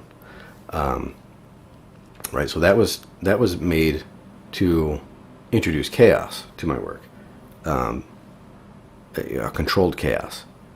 Whereas some of the other brushes are, I want them to act a certain way every time. Like I want, a brush that makes trees, I want it to be trees every time. So part of what I would think would go into a course like that would be explaining the underpinnings of why the tool would exist in the first place, or what you're trying to accomplish, and that those things are not always the same. That I wouldn't just say, here's how you make a good brush that feels like watercolor, right? Like, who cares? If that's what you want, then just paint in watercolor. But if you want to explore something, maybe try some new territory, then I would like to at least help equip people to see how you could use Photoshop brushes, or even other tools, to realize a project like that. If you were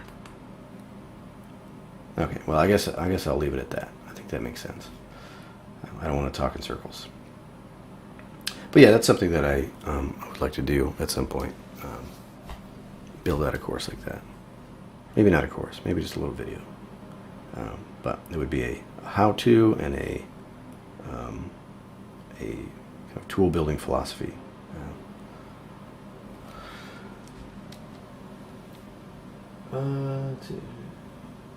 Going back to the chat, I should be focusing on the result until we hit the limit with the current tool. Yeah, absolutely. I would give a example of that. I would say I've dabbled in photography and enjoyed it. And in photography, I would say like no other industry has that gear acquisition thing. I've heard it called gear acquisition syndrome. But the truth of that in photography is, it's so true. It's like, man, well, if I just had that, then I could get this effect, and that, then that would be like, that would take my work to a new level. And I got out of it.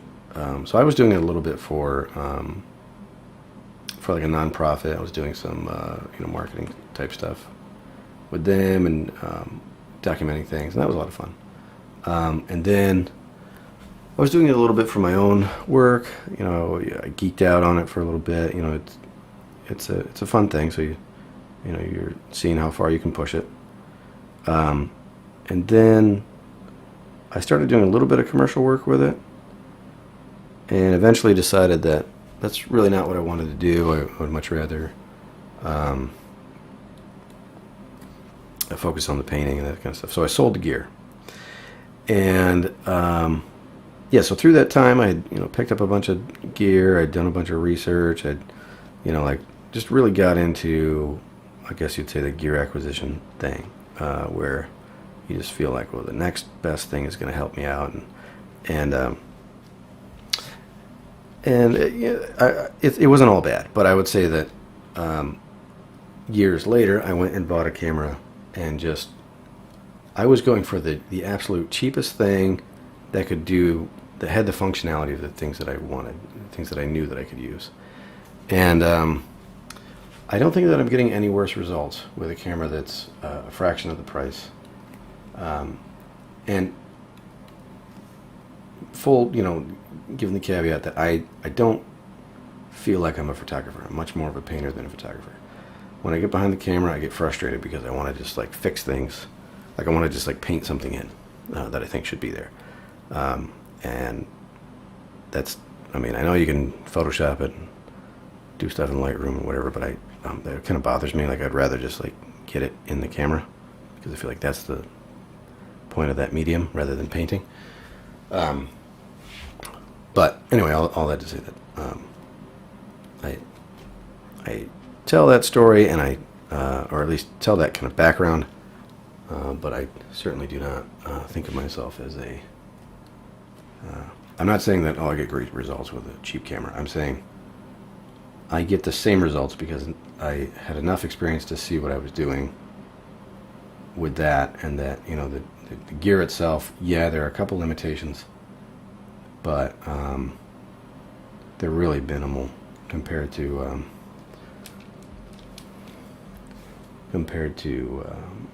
what you can accomplish if you just try to push the gear that you have to the extent that it's capable. I think you're going to get a lot farther. I think that's just true of most things, like if you make the most use out of what you have, then when you upgrade, you're going to exploit the benefits of that new tool or new medium or whatever. And I feel like this was the topic we talked about maybe a year ago or so. It's bringing things back.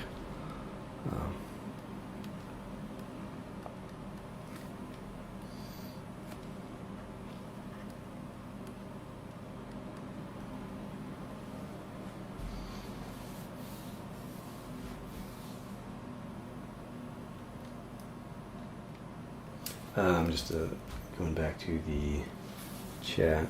Totally understand you. I'm an architect, and at the start we all wished for better hardware and asked what the software we should learn and what's best, but after years I see it that way, all of these. Yeah, absolutely true. I'm not an architect, so I don't know. But yeah, I could see how the software, you feel like the software would help so much, but I think the design sense is so much more powerful. So yeah, the reason I say that, I think I was talking about this before, because the same kind of thought popped in my head. I'm like, I think I've said this before, but a while back I started thinking about just changing the way that I talk about the words that I use in order to change the way that I think about it, and that is I use rather than I have, right? So if I say like I have a Intuos tablet or a Cintiq, and actually the Cintiq is the one that made me think of this, because I had a Cintiq and I didn't like it. I didn't really use it. And so that was one of the things that got me thinking, oh, I have a Cintiq. Like, well, I don't use it. So if I can't honestly say, like if I don't allow myself to say I have, but I have to stop and think I use, and if I can't honestly say that I use it, then I should probably get rid of it, sell it, downsize, or learn how to utilize that tool. There's no sense in. I mean, I think we're. I'm going to go on a monologue here, but like, I think that our generation, maybe we don't struggle with this anymore than the previous generations, but we certainly have access to Amazon, online stuff where, like, if we just get a hunch that something would make our lives easier, we can go Google it, and if you can afford it. And for me, usually what I end up doing is I'll like Google something, I'll go on Amazon, I'll find something that I think will solve my problem, and then I'll sit on it for a little while, and then I'll like look for like cheaper alternatives, then I'll do some research, and then and by that time I have completely convinced myself that I absolutely must have this in order to be successful as an artist, and then it, if you get it and you don't use it, well, that was no good. And in some cases you do use it and you go, well, I don't know why I convinced myself that I needed this, Okay, I'll end my monologue.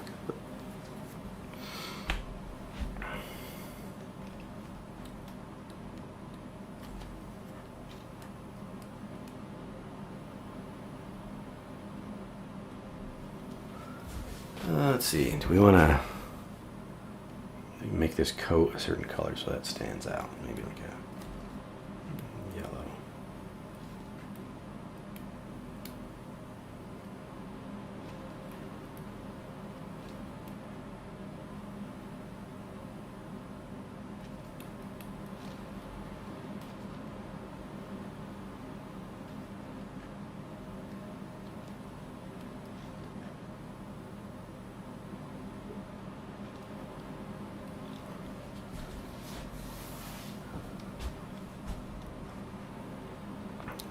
Don't know if I want to make her hair a little more golden. I like it being just this big white poof, but even white hair is not necessarily gonna be white. Maybe I'll make it kind of bluish.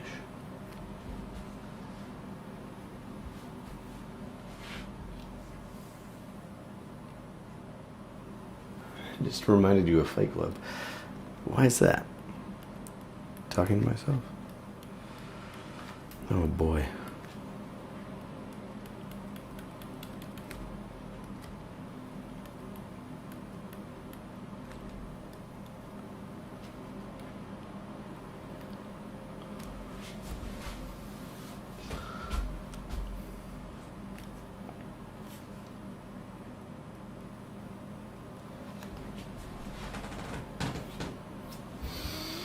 I think we go a little bit redder in these nostrils.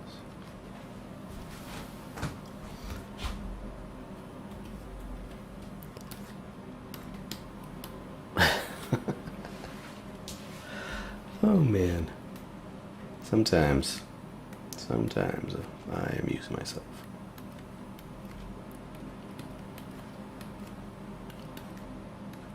Get a close look at this and I go, what am I thinking?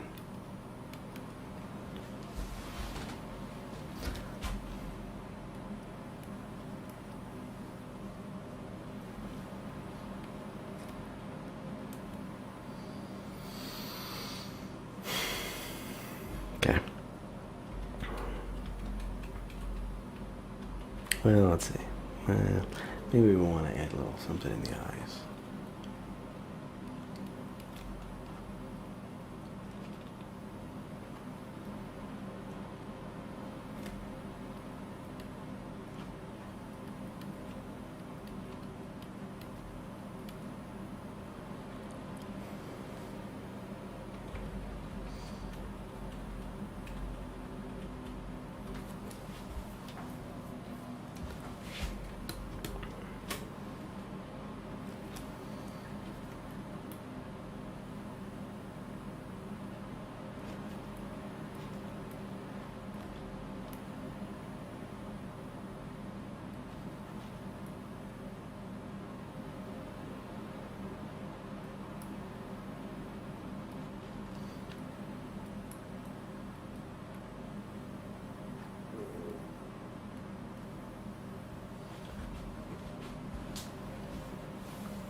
Oh, just catching up on the chat.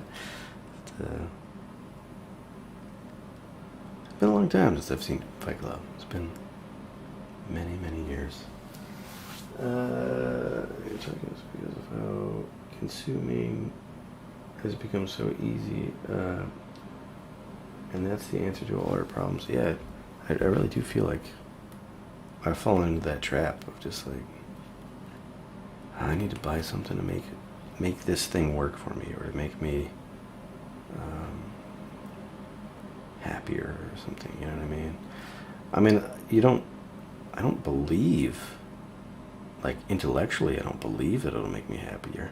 But if I follow the money, and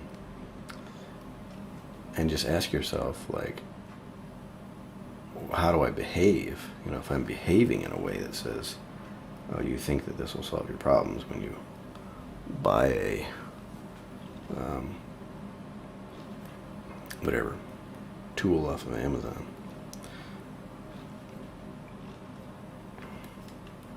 Well, if you behave that way, then it's probably what you believe, whether you intellectually accept that premise or not. You know.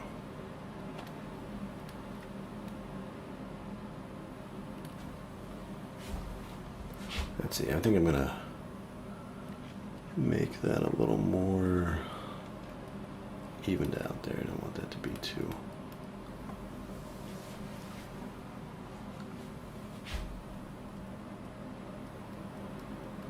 I didn't want that shape to be broken up too much there.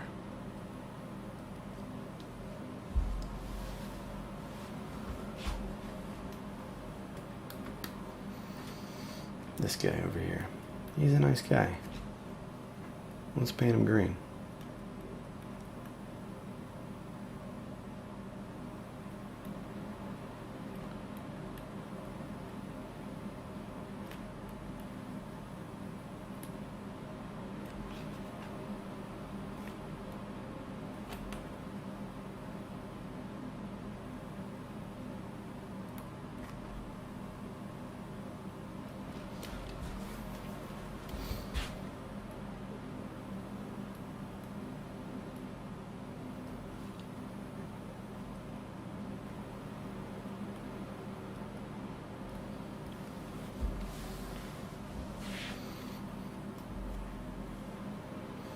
See, we gotta get back to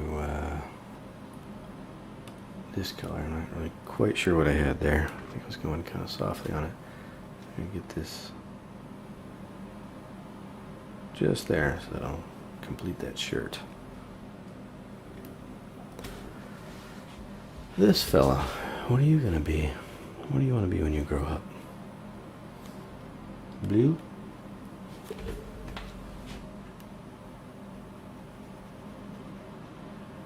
I do want to be blue, sir. Well, here we go. Voila.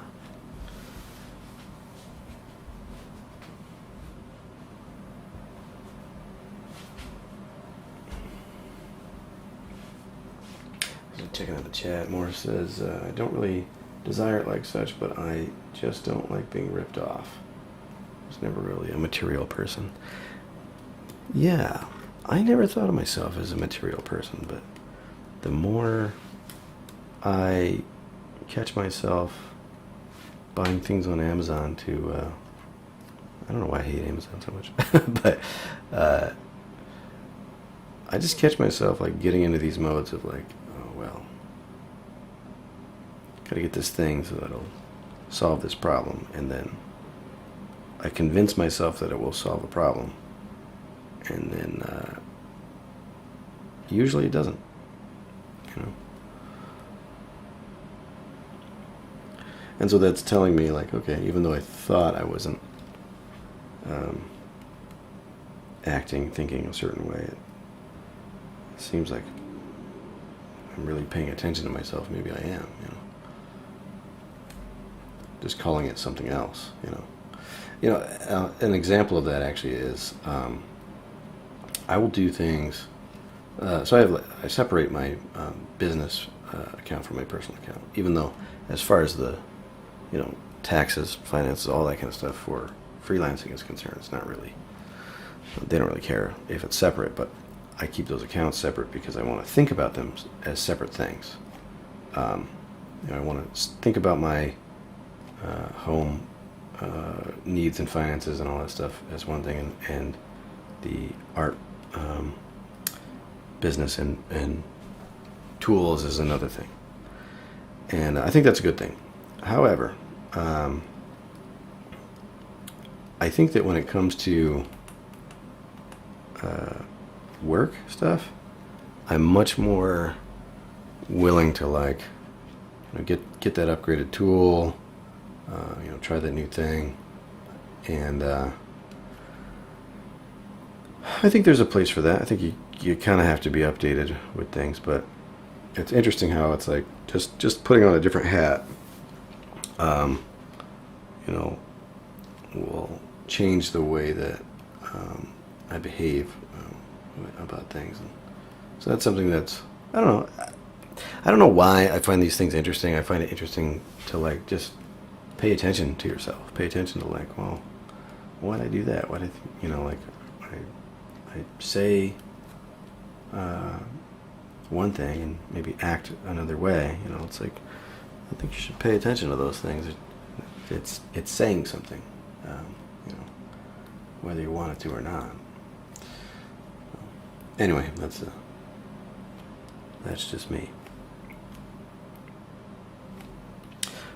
So I'm bringing a little bit of purple into this. I don't know if that's a good idea or not, because I had a nice tight color scheme there between these kind of olive drabs and this blue, and then bringing in this purple is making it a what do you call it, split complementary or something here. And it could make it more juicy, make it pop more, but it could also just make it busy, chaotic.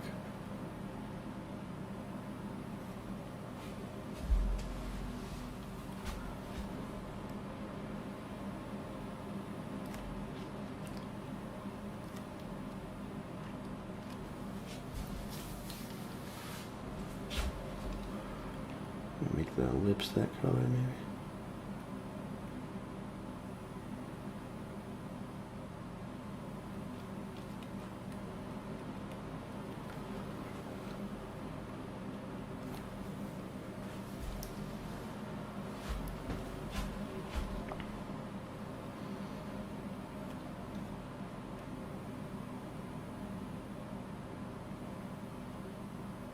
Just go off the deep end, just make it purple.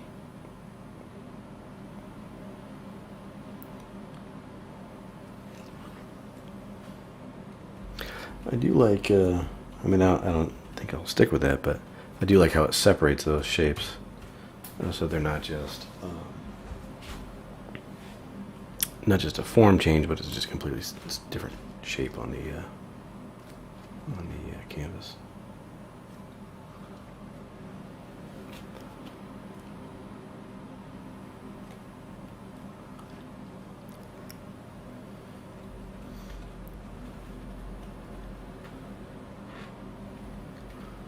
I think what I'll do is I'll take this yellow and I'll make it even more yellowy yellow against that purple, just to push everything forward a little bit more. And then I'll kind of fade that back so it kind of blends in from the green. But by the time we get to the nose, hit that, bump up against that more purple tone, it'll make it pop. Poppity pop. And that's the plan, at least.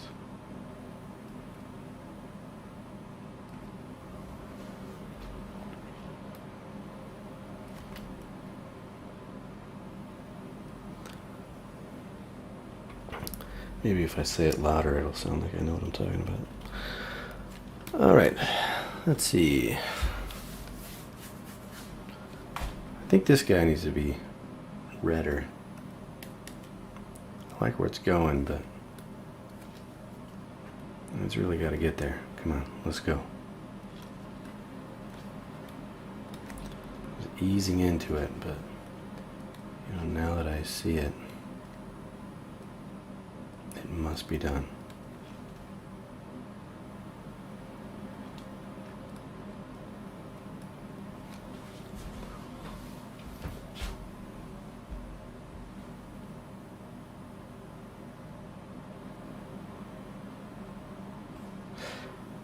Yeah, just coming back to the chat. Yes, I completely agree. And again, the whole conversation about brushes, like the tools are valuable.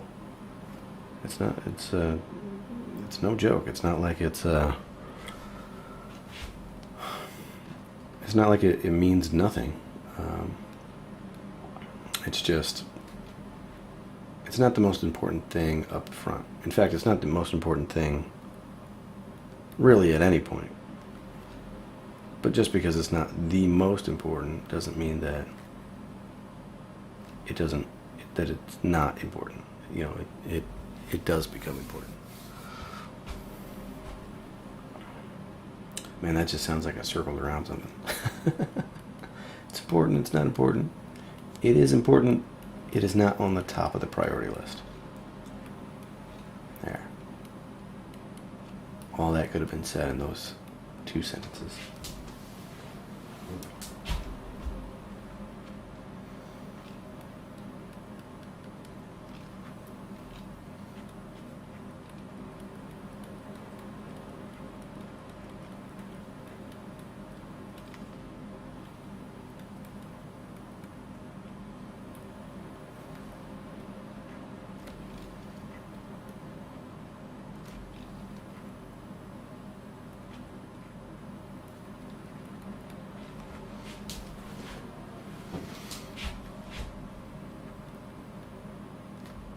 I gotta make this like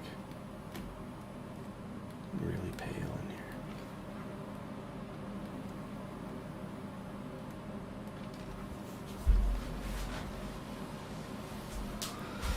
in here. Okay. What do we got here?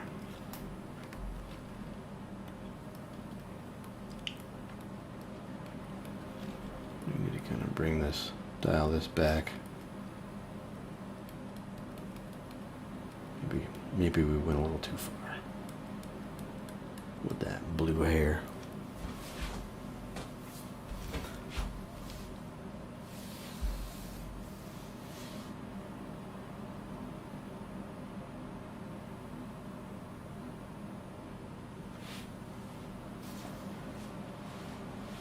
So looking at the chat here, talking from my personal point of view as an architect, we use a lot of 3D softwares and we need power-hungry PCs. And I got back into drawing after years of no drawing at all, and I was a traditional artist. And all I did was graffiti and murals back in the day. Now I'm learning digital painting. Yeah, I mean, I think a lot of the same kind of principles apply.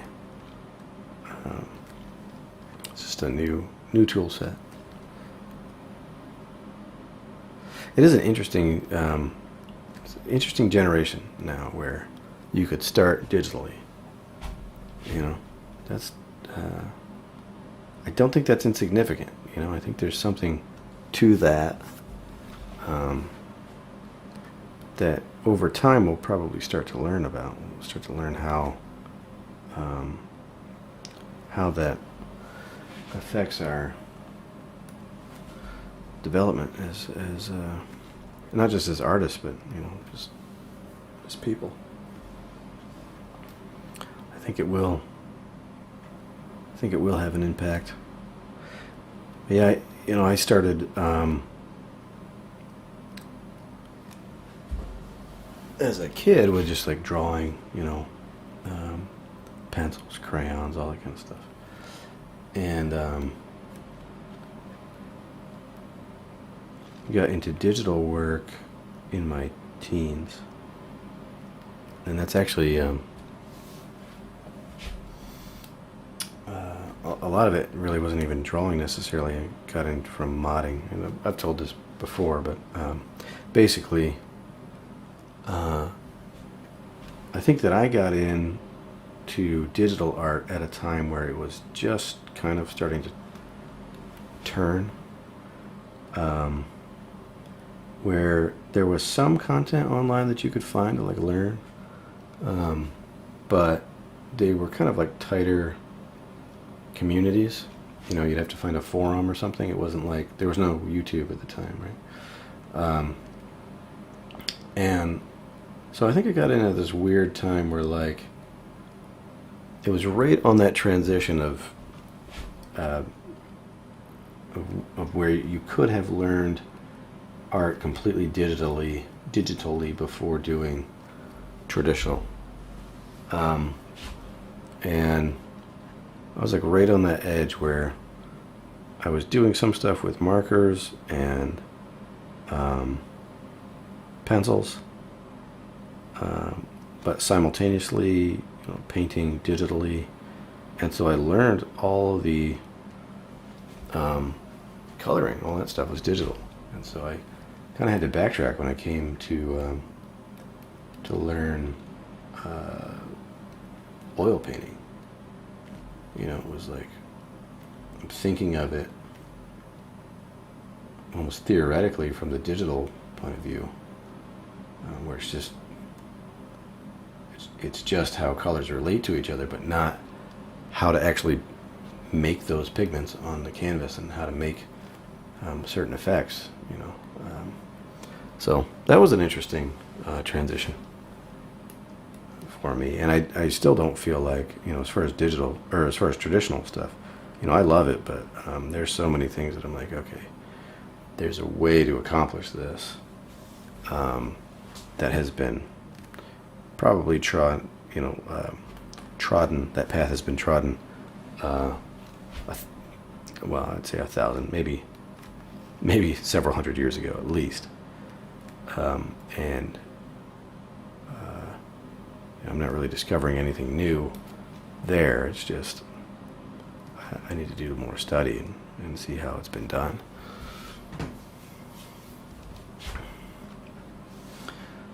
All right, let's see. This one, I want to go bring in some more of these transitions here. And then I think the final step will be just a paint over. So right now we're working kind of under everything.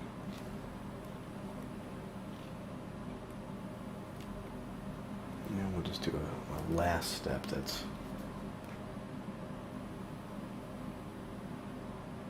let's just get those highlights in and all that kind of stuff.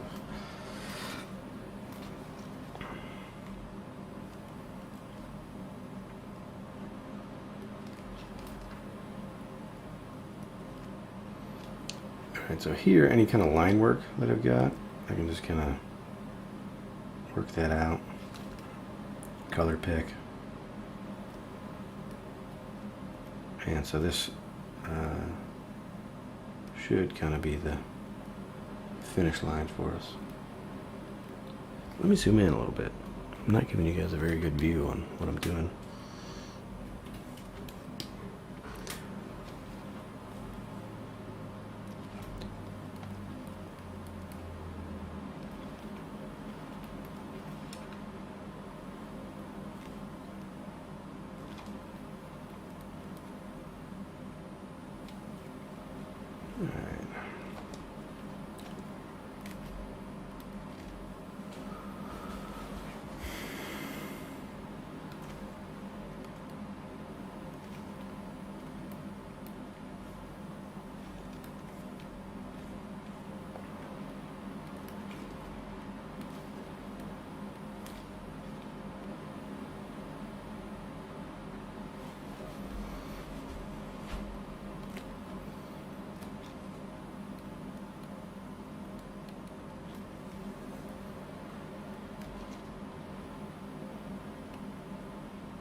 Let's see.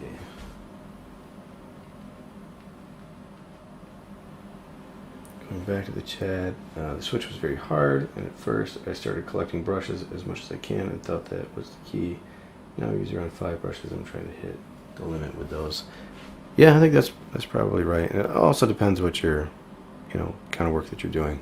I think I covered that pretty well earlier. Different tools for different jobs.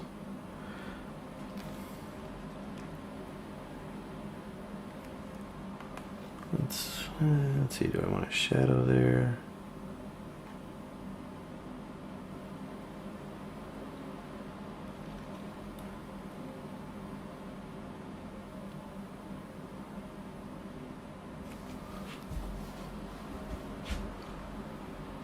And maybe we'll bring these into shadow. Oops. Have that counter change there.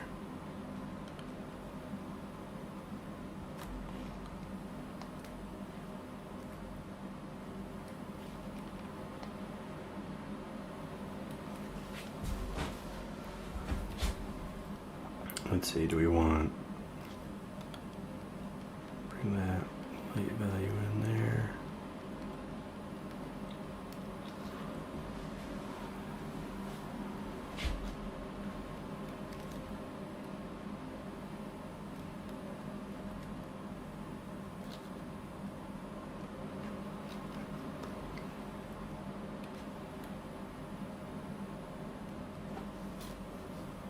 And maybe we'll bring this up a little bit in value.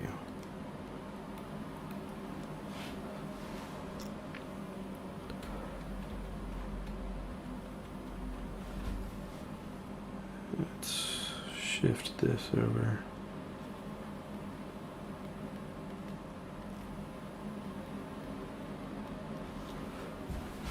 Let's see, maybe a little bit brighter.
Let's see, should this be one of those red party cups?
Not sure if I am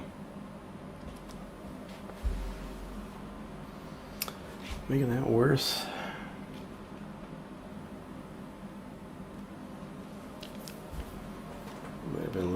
abstract before.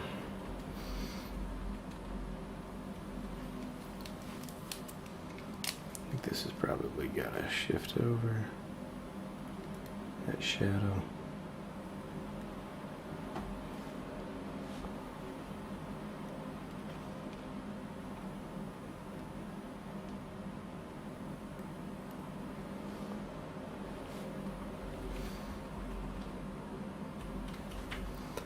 And maybe we'll bring this in over here.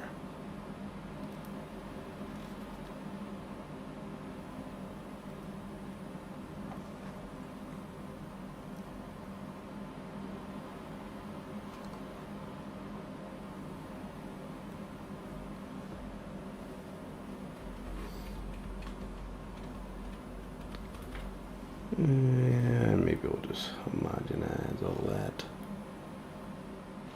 in color, but then we'll keep the shape of that shadow so it kind of shifts around the face there.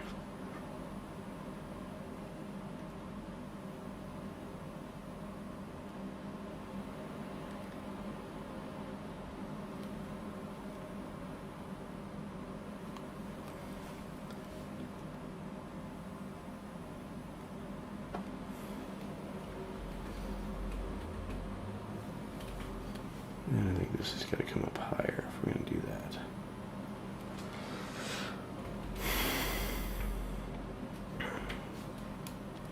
Alright, let's work on this lady's face. Lady. This young lady right here.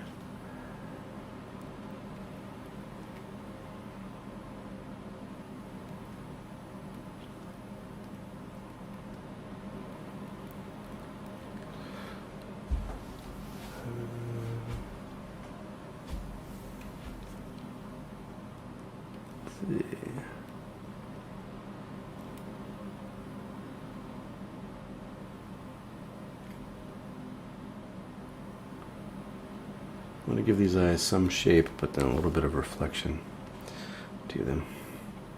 But really this one I'm mainly zooming in to deal with the mouth.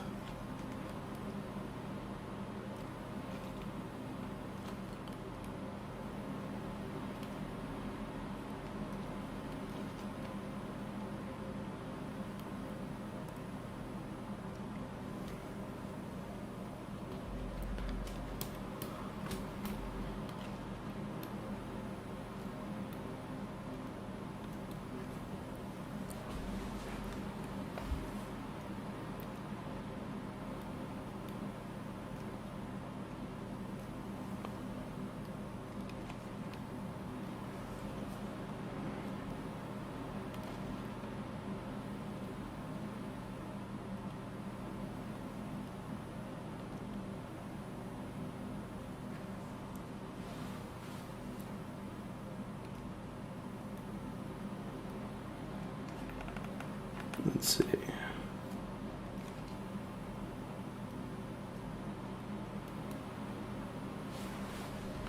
I don't want to go too crazy with these highlights, so I'm just trying to place them. But you want that like kind of juiciness around the edges of the lips. Yeah, that would be the interior and exterior edges. So like what did I say? The pits and the peaks, right? So the highest points and the lowest points. Particularly those that are facing the viewer. So those are the points where you want to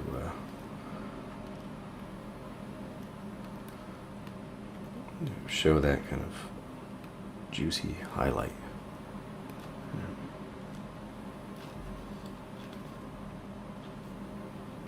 This might be a little much here, but I'm going to try it.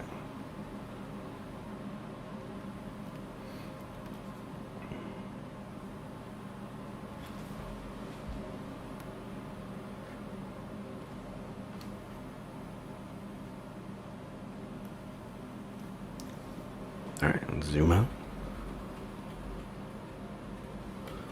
And I think we'll bring a little bit of this into this shape here.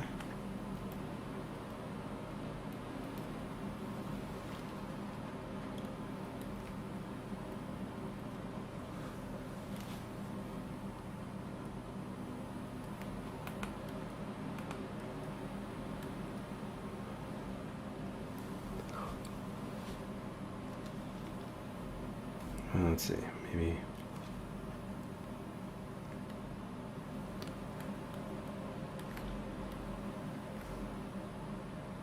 a little juiciness in there too.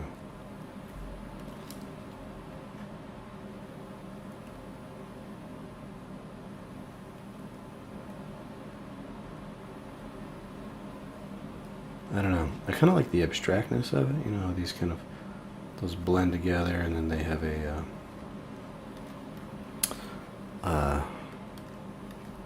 you know, the lines cross each other and into the other eye. So I don't necessarily feel like we need to, you know, fix it to make it look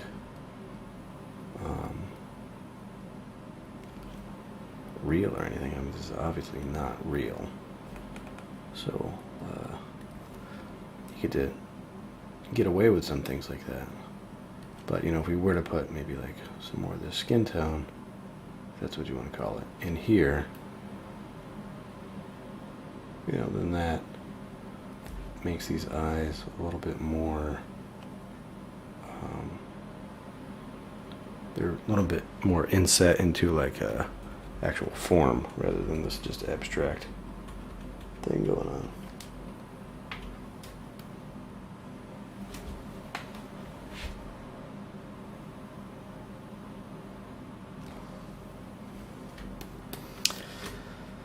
Okay, Santa Claus went a little bit off the deep end there.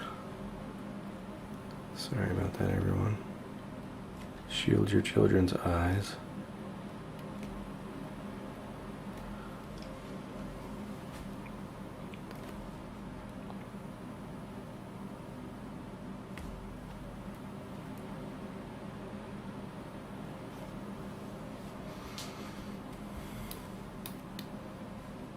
Let's see, this guy.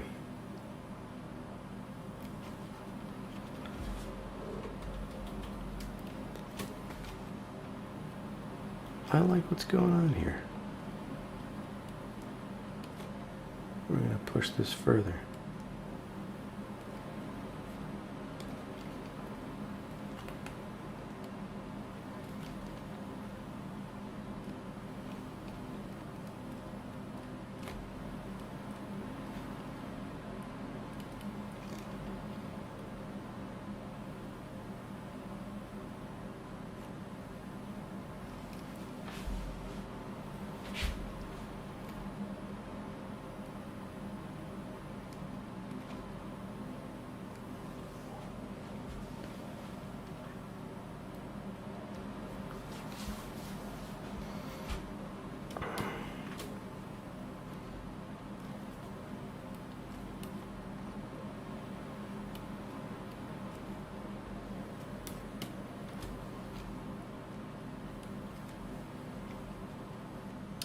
This spit, maybe we give the spit a certain color.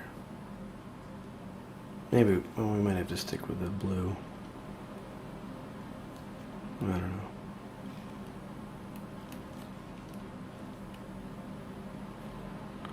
Yeah, and then maybe this is the only, like, shape that's not all hard edged like the other ones.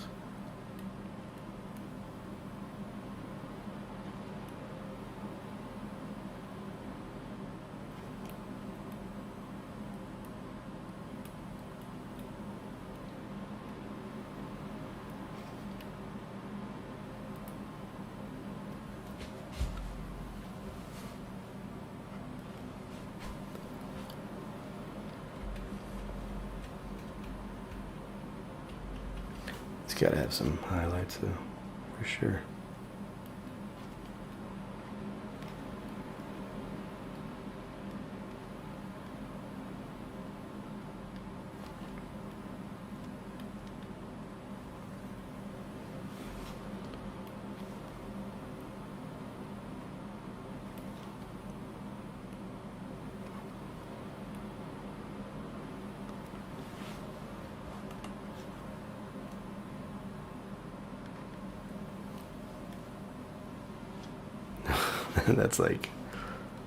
That's a bit much.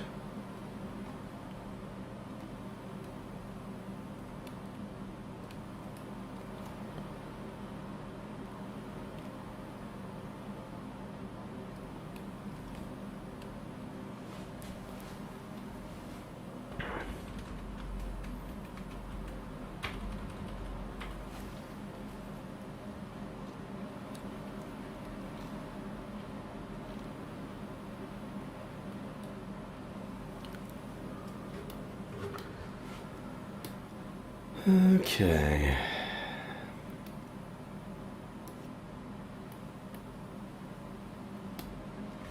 Do we want this kind of pink in here rather than that blue?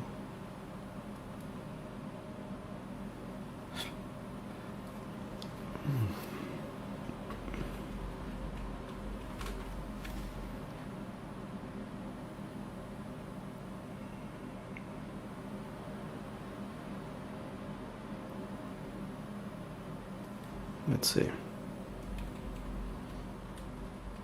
Let's go to our history.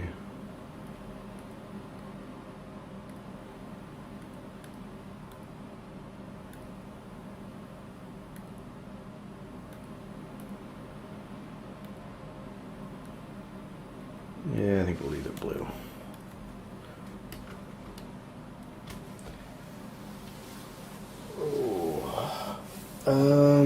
Alright, so I'm looking at the chat.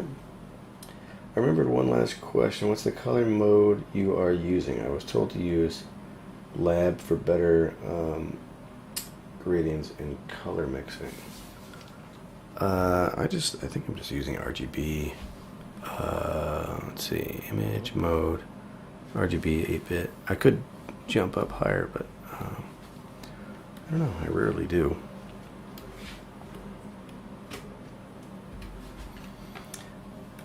I don't remember what the deal is with Lab. I seem to remember a friend talking about that and playing with it. I think it was like the way that colors mixed. Felt more natural to them. At least that's what the from the artist perspective, that artist perspective. But I don't know.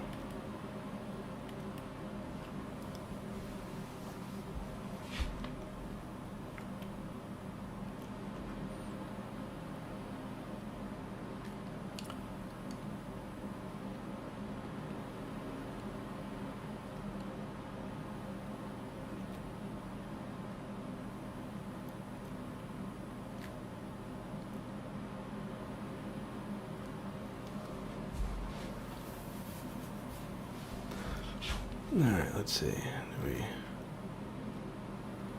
amp these colors up a little bit here? Homogenize.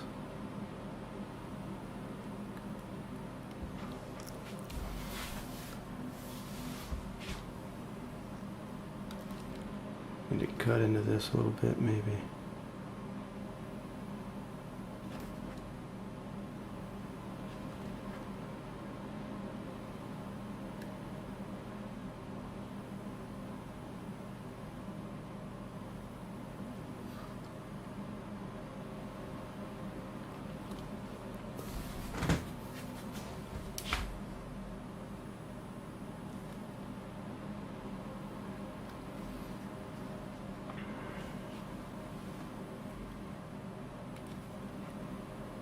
Darken up this guy's hair.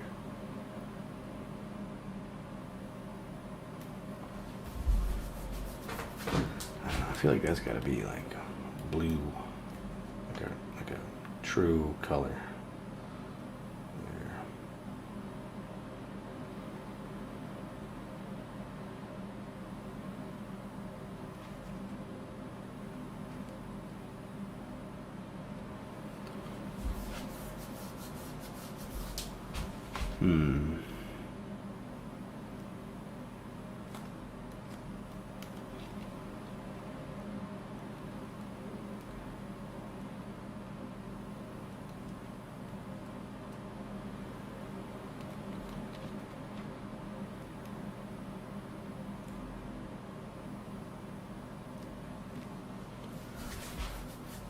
So it would stand to reason on these, if you get this really harsh, bright light there, that you would also see it in the eyes,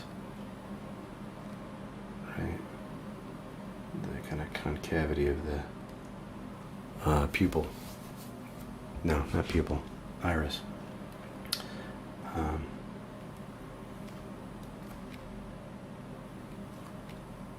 And we'll up the intensity. Let me zoom in.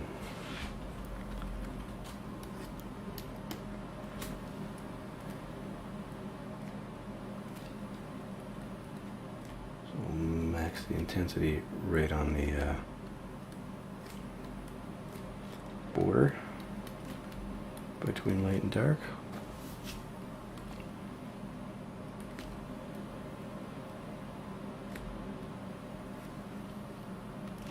And we'll carry the highlight through.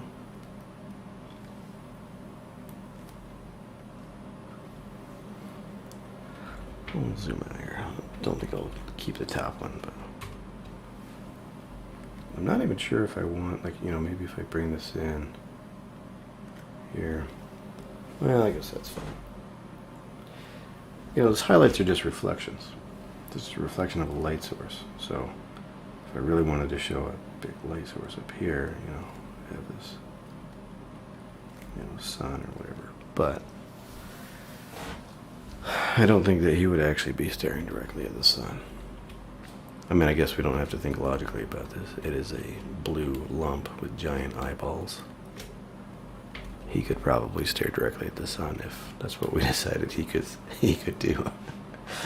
But anyway.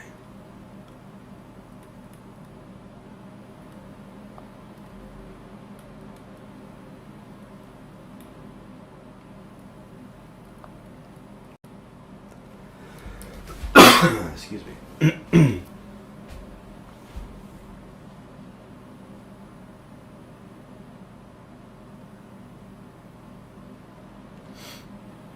I was just looking at the chat. Yeah, some weird color blending in is it sRGB? Yeah, that may make sense. It's interesting as these things change. Just talking about it earlier with the making your own brushes. I had made these. Made this smudge brush that I really liked in an earlier version of Photoshop, and it would leave strange artifacts like that. And that's actually kind of what I liked about it. It had this randomness to it. And then they fixed it, so then it didn't leave. They fixed whatever it was with the blending mode, and it didn't leave those strange artifacts anymore. And then it was like just not an interesting brush anymore. We eventually, well, actually, I never really did recreate the effect, but it was. I've moved on, I guess, but it was one of those things that I was like, man, maybe I should use the older version because this glitch is actually kind of cool, So yeah, it's interesting, that topic of what's working better. I think basically if anything solves a problem, if there's a problem to be solved and there's a solution that comes along, like it has its place, regardless of whatever you liked about the last thing.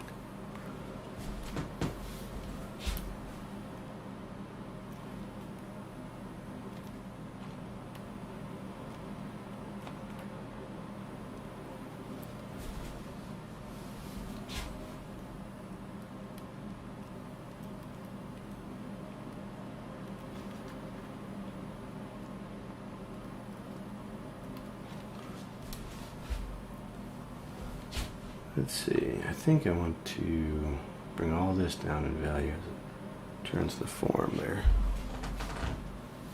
And this has got to carry through here.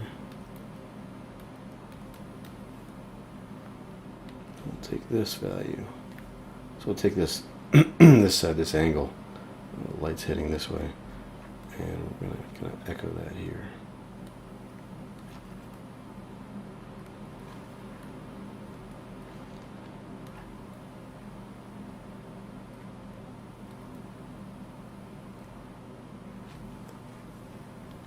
I guess it depends how we want this ear turned, if that's what it is, even. An ear, we could have a shadow going across there.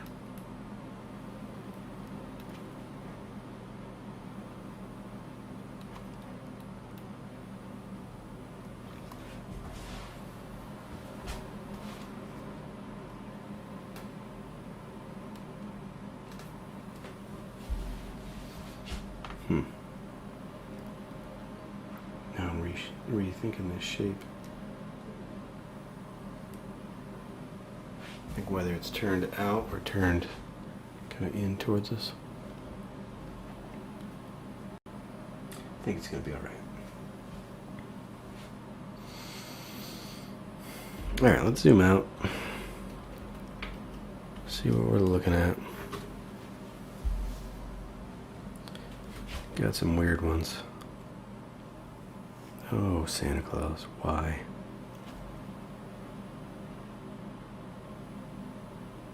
I might just have to cover this one up for the kids.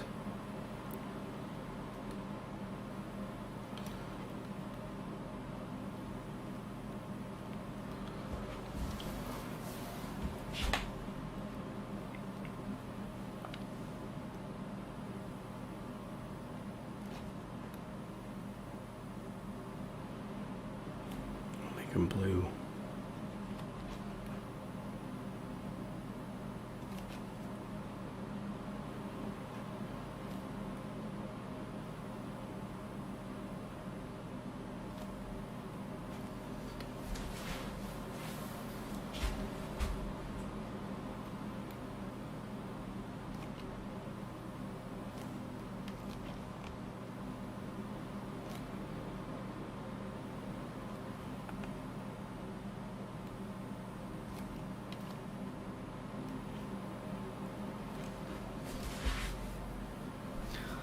Oh man, I don't even know. I don't even know anymore. Let's just go full scary.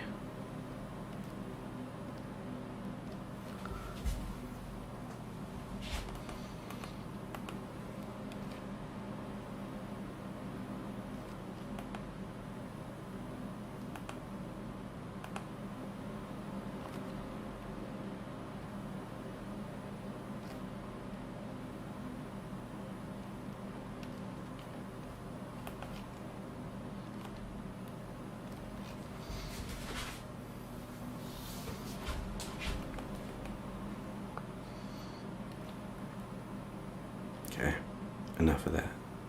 Santa Claus wearing goggles. Can't take it.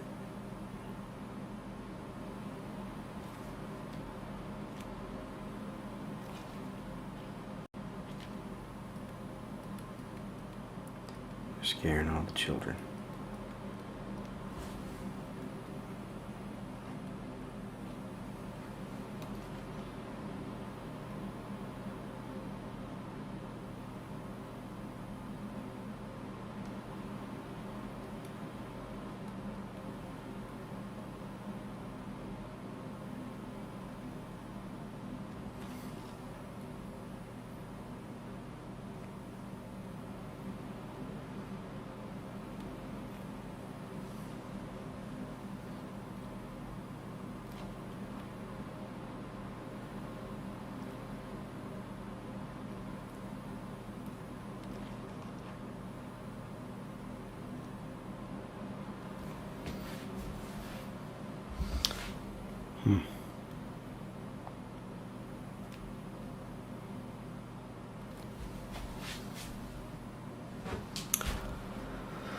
Oh, goodness. All right. We gotta make this into something. Let's get our eyeball brush here. We'll go with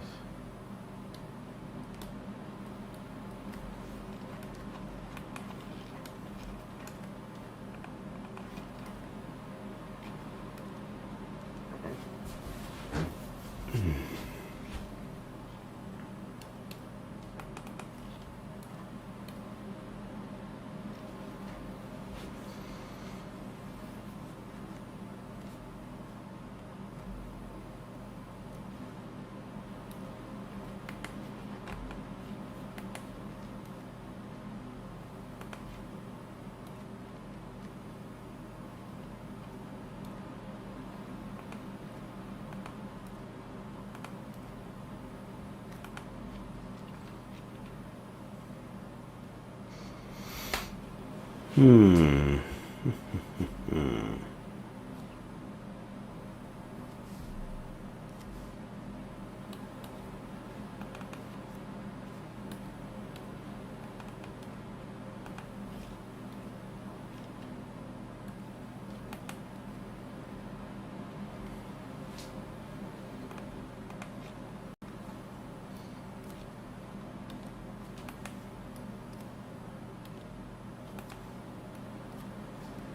Let's try that color again.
Why, though? That's the question. Sometimes we don't have answers.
Okay.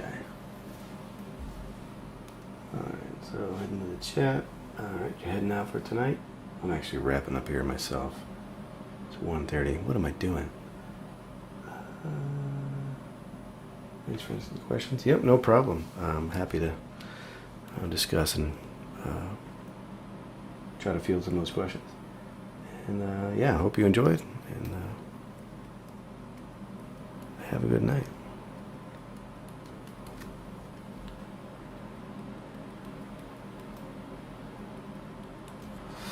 Alright, I'm going to do, I think, one last curves and color balance on this, and then I'm going to call it good.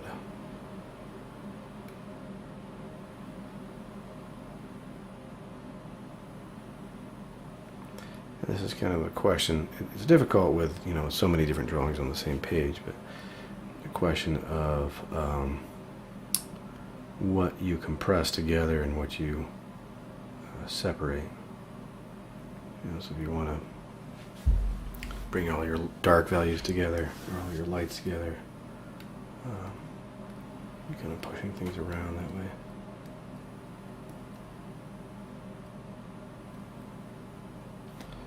Okay, we'll do a color balance.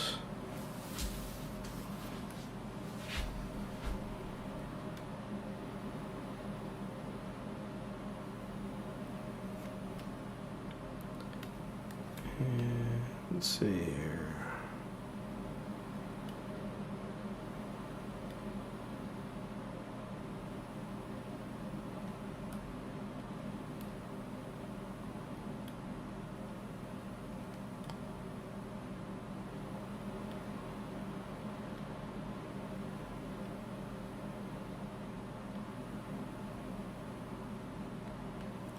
Go back to those midtones.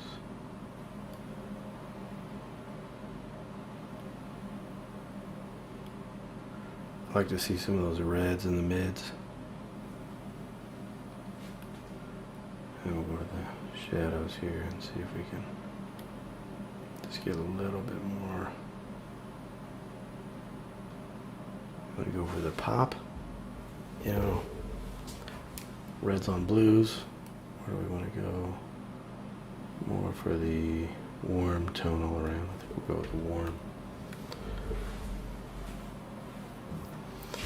Though, the background I would prefer is not that. I like that neutral gray there. So let's see if we can do detail sample all tolerance. I'm going to grab that. And we'll mask that out.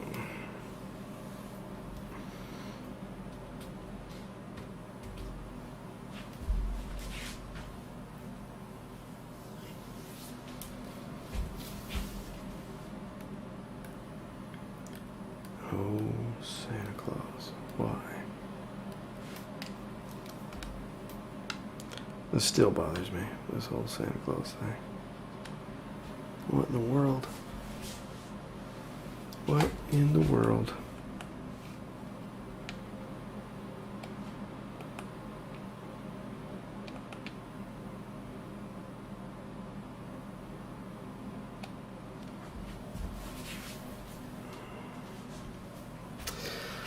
All right, I think we'll stop it there for tonight. I don't know if I should issue an apology at the end of this. This is a little weird. I'm not gonna lie. I admit it. Strange stuff here. But it is what it is. Let's see, do I want to put a little more gray in there? I don't know.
Hum, hum, hum, hum.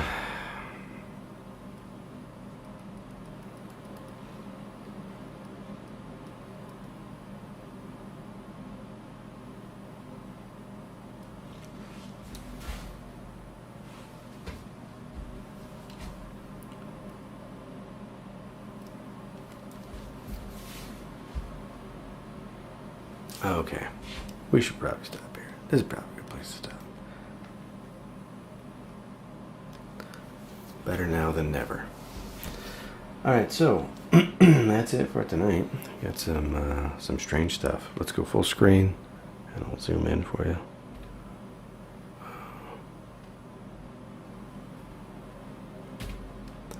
And actually, let's get right in there. Get red devil type guy with wearing socks and a hammock. There's just a nice guy, nice green guy there. Then the critter on this guy's hat. Happy little fella in the light. Look at that. I don't know what this is. And then we got this one over here, drooling a little bit. This guy confused. Oh, creepy Santa. This guy, I like this one with the jester. He's got the big collar thing going on. Let me zoom in a little bit there. And then a little bug on top there. Judge / librarian. And then angry supervillain. And a little fluff ball. Alright. So, that'll do it for tonight. Thanks for everybody coming back and for all the congratulations and well wishes and all that stuff. It's very nice. Yeah, I should be back at this next week, 9 p.m.-ish, Wednesday night. And yeah, hope you'll join again next week. If you want to follow on Instagram, it's Eric Elwell Art, or on ArtStation, Eric Elwell. So either Eric Elwell or Eric Elwell Art, something like that. And I got some brush packs on there, that sort of thing. We talked about that a little bit tonight. And I'm hoping to get some new stuff up there, but I can't promise. We'll see what time permits. And yeah, all right. Thanks for joining in tonight, and have a good night.